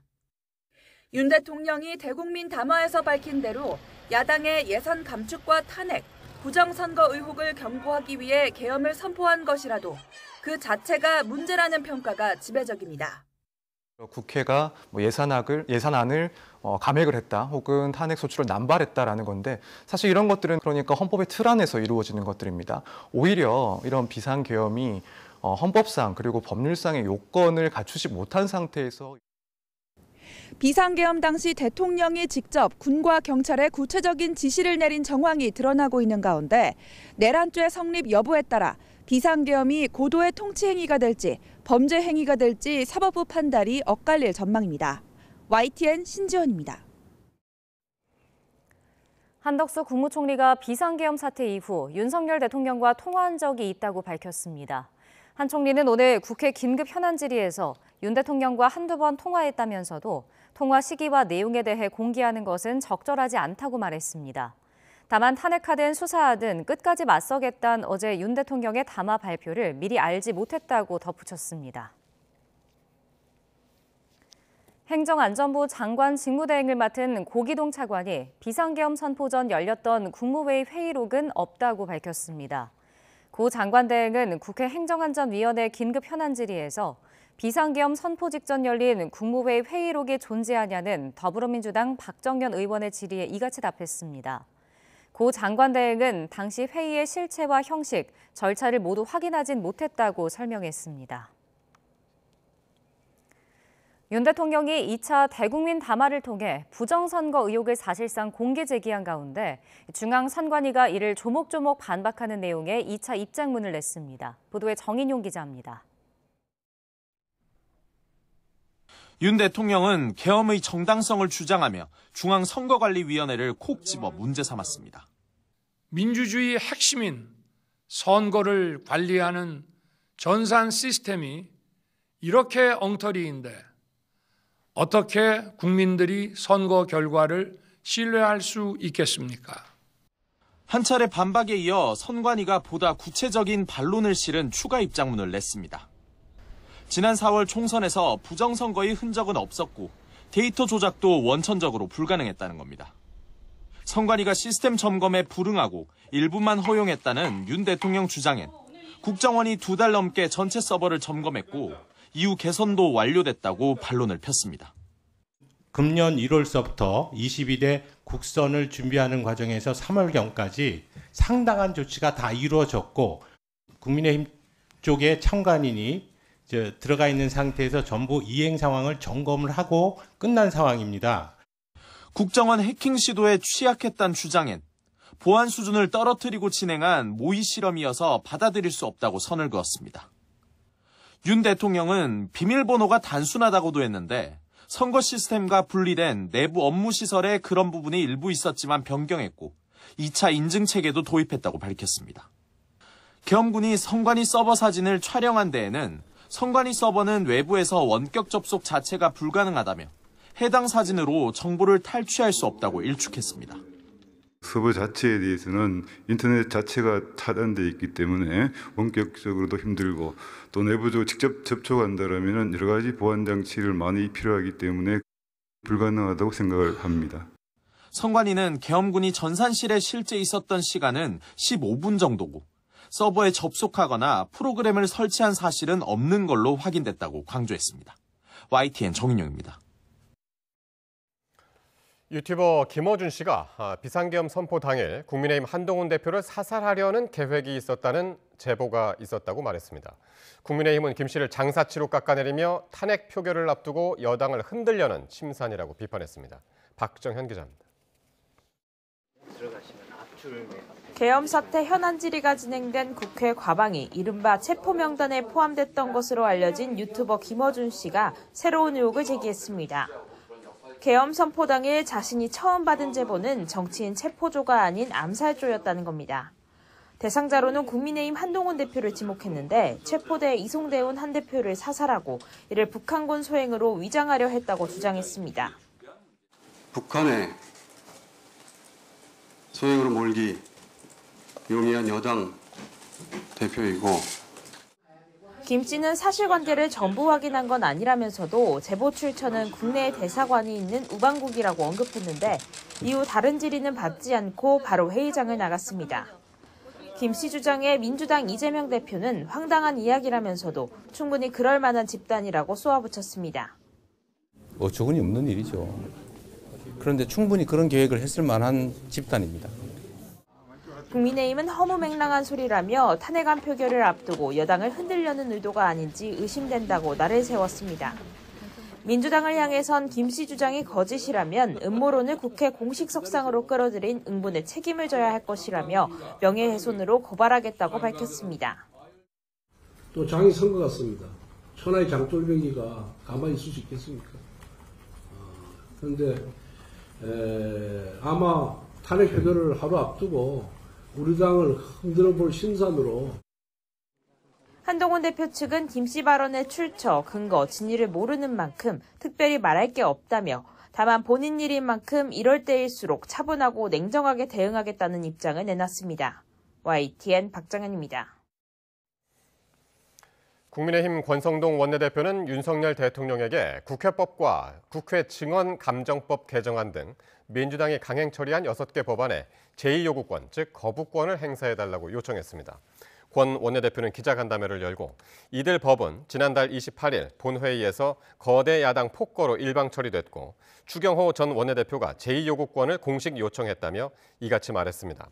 권 원내대표는 제2요구권 행사 등 대통령 권한이 유효하다고 보느냐는 질문에 대통령이 사임하거나 탄핵소추 결정이 나기 전에는 엄연히 법률적으로 대한민국 대통령이라고 답했습니다. 자녀 입시 비리와 청와대 감찰 무마 혐의로 대법원에서 징역 2년이 확정된 조국혁신당 전 대표가 오는 16일 수감됩니다. 서울중앙지검은 조 전 대표 측의 소명 자료를 검토해 출석 연기를 허가하고 오는 16일 서울구치소로 출석하라고 통보했습니다. 검찰은 어제 선고 직후 변호인을 통해 오늘까지 서울중앙지검 출석을 통보했지만 조 전 대표는 출석 연기를 신청했습니다. 윤석열 대통령 탄핵안 표결을 하루 앞두고 촛불 집회 열기는 더 뜨거워졌습니다. 시민들은 국민의힘 당사를 애워싸고 탄핵안 표결에 참여하려며 목소리를 높였습니다. 윤지아 기자입니다. 해가 진 시간, 다양한 모양과 색깔의 응원봉이 다시 국회 앞을 밝혔습니다. 시민들은 국회를 바라보며 윤석열 대통령 2차 탄핵안을 처리하라고 목소리를 높였습니다. 가만히 두고 볼 수 없다고 생각해가지고 저뿐만 아니라 많은 사람들이 이제 촛불 집회에 참여하기 때문에 저도 같이 동참하게 되었습니다. 시민들은 국회에서부터 근처에 있는 국민의힘 당사까지 행진했습니다. 국민의힘 당사를 둘러싼 시민들은 인근 거리를 가득 채우고 국민의힘을 향해 2차 탄핵안 표결에는 반드시 참여하라고 목소리를 높였습니다. 또 탄핵안에 찬성하지 않는 건 내란의 뜻을 같이 하는 거라고 외쳤습니다. 시민들이 흔드는 응원봉 불빛이 파도치듯 일렁였고 구호 소리가 골목에 울렸습니다.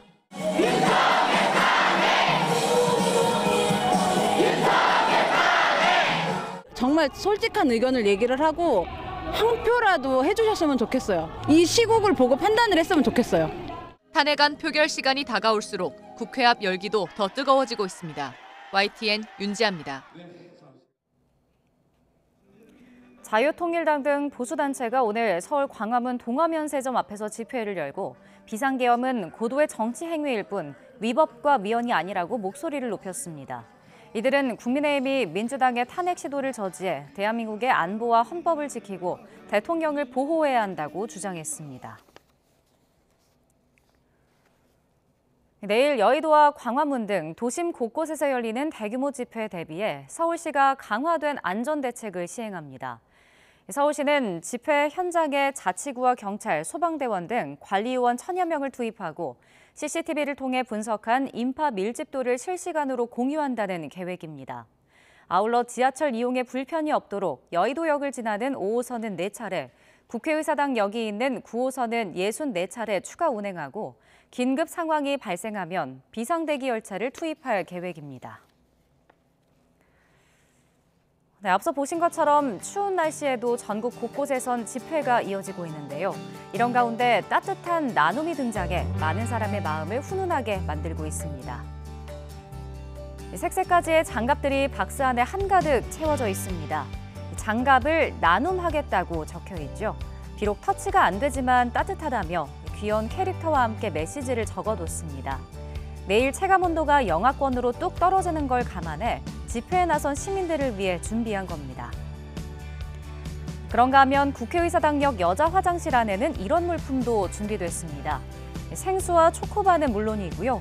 두통약과 지사제, 생기통약까지 필요한 분들은 쓰시라며 주의사항을 꼼꼼히 적어뒀는데 집회에 나선 여성들을 위한 겁니다. 다만 현행법에 따라 약국 등 허가된 장소 외 의약품 판매가 금지돼 현장에 있던 약은 회수되고 여성용품으로 교체됐지만 역시 국회 앞을 훈훈하게 만들었습니다.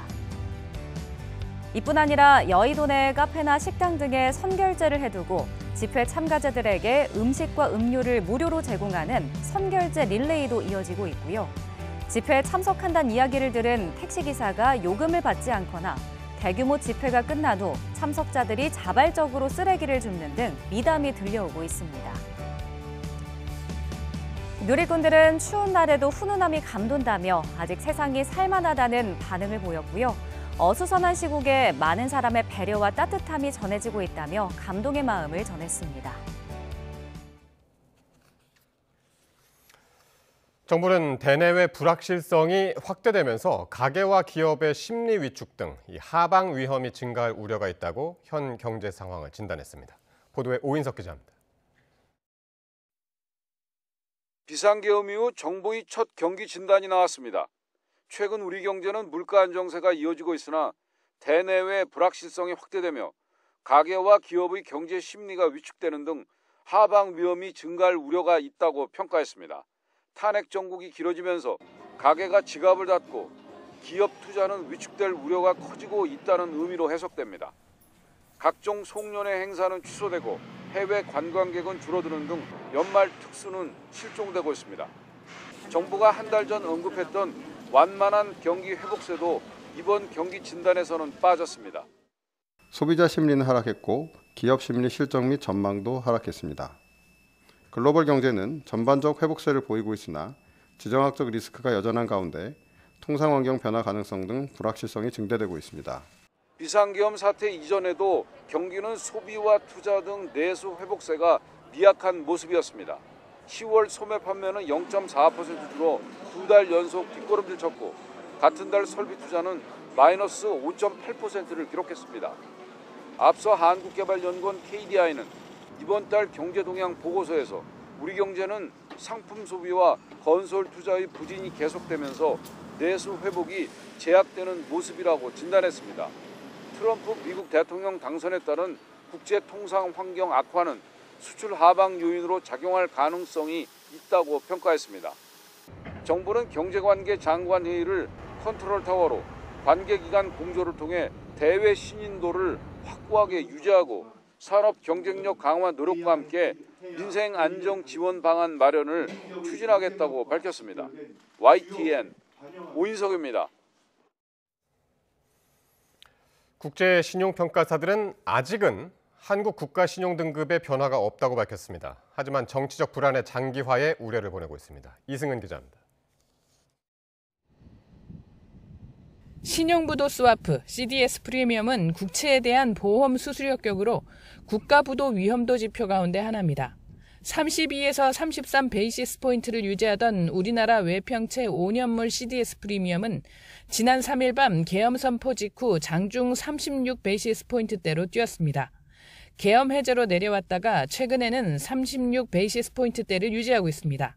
지난 7월 큰 변수 없이도 39 베이시스 포인트대로 뛴 적 있는 걸 감안하면 안정적이지만 계엄 전보다 소폭 올랐습니다.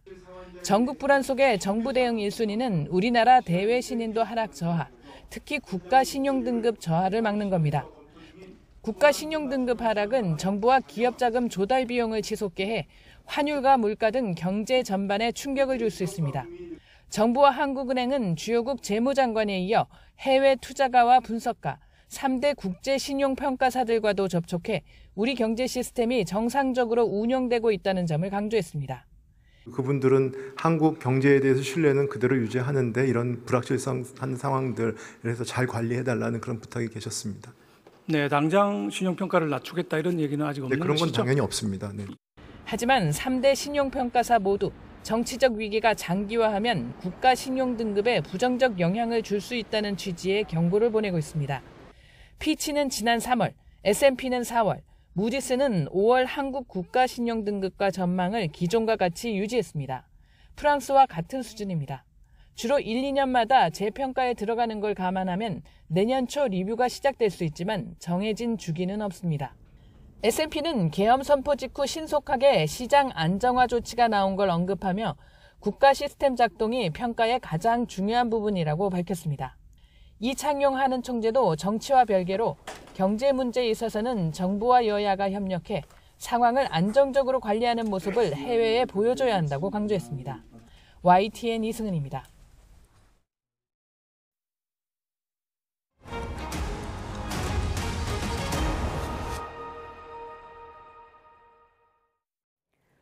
검찰이 명태균 씨의 휴대전화를 확보했습니다. 공천 개입 의혹 규명의 실마리가 될 수 있을지 주목됩니다. 보도에 이명준 기자입니다.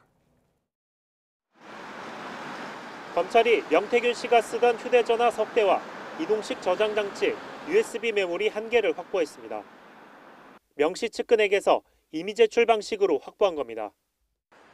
검찰이 확보한 증거물 가운데 2019년 9월부터 지난해 11월까지 명 씨가 쓰던 휴대전화도 포함된 것으로 전해졌습니다. 명 씨 측은 자신이 구속되면 지난 12일에 구치소 접견을 해달라고 더불어민주당 박주민 의원에게 요청했습니다. 황금폰을 박 의원에게 주려 했다는 게 명 씨 주장이지만 박 의원은 황금폰 얘기는 듣지 못했고 접견도 못했다고 밝혔습니다. 검찰은 이른바 황금폰 확보와 동시에 명 씨를 불러 조사를 이어갔습니다. 그 폰에는 어떤 내용들이 들어있다고 합니까? 잘 모르겠습니다. 확인을 아마 하지 않겠나 싶습니다. 검찰은 그동안 이 휴대전화 등을 확보하기 위해 주력해왔습니다. 이 황금폰을 그동안 제기된 공천 개입 의혹, 여론조사 조작 의혹 등을 확인할 열쇠로 본 겁니다. 검찰은 명 씨가 윤석열 대통령 부부나 유력 정치인과 통화한 녹음 내용이나 함께 찍은 사진 등이 담긴 것으로 의심하고 있습니다. 특히 명 씨가 이 휴대전화를 사용하던 2022년은 대통령 선거는 물론 국회의원 재보궐선거와 지방선거가 있던 해입니다. 명 씨가 유력 정치인과의 친분을 과시하며 공천 대가로 돈을 받았다고 검찰이 판단한 시기입니다. 강혜경 씨가 폭로한 여론조사 조작이 있었다는 시기와도 겹칩니다. 공천 개입 의혹의 핵심 증거물로 꼽히는 이른바 황금폰을 검찰이 확보하면서 검찰이 의혹의 실체를 밝혀낼 수 있을지 주목됩니다. 특히 이 휴대전화를 통한 수사 결과가 대통령 탄핵 정국에 어떤 영향을 미칠지도 관심입니다. YTN 임영준입니다. 음주 상태에서 외제차를 몰다가 사망사고를 내고 달아난 30대 운전자에게 법원이 징역 10년을 선고했습니다. 오선열 기자입니다. 지난 9월 광주 도심 한복판에서 앞서가던 오토바이를 시속 128km로 들이받은 마세라티 차량. 오토바이에 탑승한 연인 가운데 여성이 숨지고 남성은 중상을 입었지만 32살 김모 씨는 그대로 도주했다가 67시간 만에 붙잡혔습니다. 유가족한테 할 말 없어요? 죄송합니다. 사죄 드리겠습니다. 검찰이 위드마크 공식을 적용해 추산한 김 씨의 당시 혈중 알코올 농도는 0.093%. 법원은 도주 치사상과 음주운전 혐의로 기소된 김 씨에게 검찰 구형량과 같은 징역 10년을 선고했습니다. 1심 재판부는 김 씨는 음주운전 교통사고를 내 심각한 피해를 발생시켰지만 피해자들을 내버려둔 채 도주했다며 수사기관을 피해 도피 행각을 일삼는 등 죄질이 매우 불량하다고 양형 이유를 밝혔습니다. 김 씨의 도주를 도운 지인 33살 오 씨에 대해선 징역 8개월에 집행유예 2년을 선고했습니다. 이번 사고로 여자친구를 잃은 피해자는 휠체어를 타고 법정을 찾았지만 형량이 너무 적다며 억울함을 토로했습니다. 구형이 많이 나왔으면 그래도 조금 더 이 사람이 안에서 반성을 하든 뭘 하든 했을 텐데 구형이 10년밖에 안 나와가지고 10년밖에 못 가는 게 좀 억울하긴 해요. 경찰은 김 씨의 뺑소니 사건과 별개로 불법 사이버 도박 관여 정황도 포착하고 수사를 이어가고 있습니다. YTN 오선열입니다. 경기 수원 남부경찰서가 신고 출동 과정에서 지구대 소속 경찰관 A씨가 분실한 테이저건을 무사히 회수했다고 밝혔습니다. A씨는 어제 새벽 5시 반쯤 버스 정류장에 60대 남성이 누워있다는 신고를 받고 출동해 보호 조치를 한 뒤 복귀하는 과정에서 테이저건을 총집에 들어있는 상태로 떨어뜨렸습니다. 경찰은 주변 CCTV 등을 통해 보호 조치를 받은 남성이 이 테이저건을 주운 것을 확인하고 18시간여 만인 밤 11시 50분쯤 경기 오산시에서 회수했습니다. 남성이 주거가 일정하지 않고 폐지를 주우며 생활하고 있어서 추적에 시간이 걸린 것으로 전해졌습니다. 오늘 낮 2시쯤 한라산 성판악 탐방로 해발 900m 부근에서 멧돼지 어미와 새끼 등 4마리가 나타났습니다. 이 때문에 하산하던 탐방객 30여 명이 놀라 5분여간 내려오지 못하다가 멧돼지떼가 이동한 뒤 무사히 하산했습니다. 성판악 탐방로엔 앞서 지난 10일에도 멧돼지가 나타났습니다. 대한항공이 국내선 항공에서 추가 요금을 내면 상대적으로 편한 자리를 제공하는 사전 좌석 유료 선택제를 시행하려다 사실상 운임 인상이라는 비판 여론이 일자 철회했습니다. 좌석 유료 선택제는 10,000원을 더 내면 앞 공간이 넓은 전방 선호 좌석에 15,000원을 더 내면 다리를 뻗을 수 있는 엑스트라 레그룸에 앉을 수 있고 우선 탑승과 위탁 수화물도 우선 처리한다는 계획입니다. 하지만 이에 대해 아시아나항공 인수와 맞물린 시점에 사실상 가격 인상이란 불만이 제기되자 시행 계획을 접었습니다. 프로야구 기아 김도영이 만장일치에 가까운 득표율로 골든글러브를 품에 안았습니다. 보도에 양시창 기자입니다.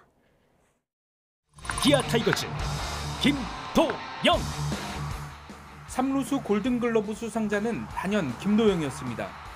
득표율은 97%, 288명의 투표인단 중에서 280표를 싹쓸이했습니다. 최정과 송성문 등 쟁쟁한 경쟁자가 많지만 만장일치에 가까운 득표율로 올해 최고 선수임을 다시 한번 증명했습니다. 올 한 해 좋았던 부분을 절대 안주하지 않고 올해 받은 트로피들의 무게를 견딜 수 있는 사람이 될 수 있도록 노력하겠습니다. 최고 격전지로 꼽힌 외야는 삼성 구자욱과 롯데 레이에스, KT 로하스가 타격왕 SSG LADR을 제치고 영광을 안았습니다. 구자욱은 90%가 넘는 압도적인 득표율을 보였고 레이에스와 로하스도 투표인단 절반이 넘는 지지를 받았습니다. LADR는 단 6표 차로 아쉽게 4위에 머물렀습니다. 네, 올 시즌 정말 감동적인 순간들이 되게 많았던 것 같습니다. 모두 팬분들의 뜨거운 열기 때문에 더 감동적인 한 해가 아니었나 그렇게 생각하고 영예의 투수 골든글러브는 NC의 하트에게 돌아갔고 삼성의 안방만인 강민호는 개인 통산 7번째 황금장갑을 수상했습니다. 만 40살 11개월의 나이에 지명타자 골든글러브를 수상한 최영우는 이대호를 넘어 역대 최고령 골든글러브 수상자가 됐고 LG의 일루수 오스틴도 상을 받기 위해 미국에서 2박 3일 일정으로 한국을 찾아 팬들의 큰 박수를 받았습니다. YTN 양시창입니다. 그룹 방탄소년단 BTS의 정국이 미국 대중음악 시상식 2024 빌보드 뮤직 어워즈에서 2관왕에 올랐습니다. 정국은 시상식에서 솔로 1집 골든과 타이틀곡 스탠딩 넥스트 투 유로 톱 K-팝 앨범과 톱 글로벌 K-팝 송 부분에서 각각 수상했습니다. TV나 유튜브에 출연하는 아동의 정서적 부담을 고려해 인권 보호 노력이 필요하다는 전문가 지적이 나왔습니다. 방송통신심의위원회는 어린이와 청소년의 인권 보호를 주제로 토론회를 주최했습니다. 이종임 경희대 미디어 커뮤니케이션 대학원 개건 교수는 최근 가족예능 프로그램 등에 아동과 청소년이 출연하는 빈도가 늘었지만 제도적 안전망은 부족하다고 말했습니다. 김희경 미리미디어연구소 연구위원도 방송통신위원회와 방심위의 정기적인 실태조사로 아동 출연자의 기본권 침해 사례와 유형, 빈도를 파악하는 일이 시급하다고 밝혔습니다.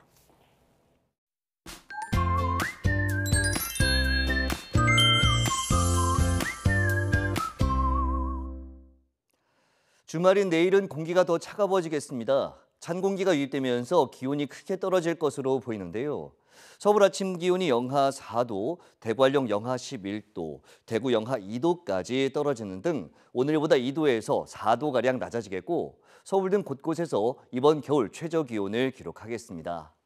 낮 기온도 서울이 3도, 대전 5도, 광주 6도, 대구 6도에 머물면서 춥게 느껴지겠고 여기에 찬 바람이 더해지며 체감 추위는 이보다 더 심하겠습니다.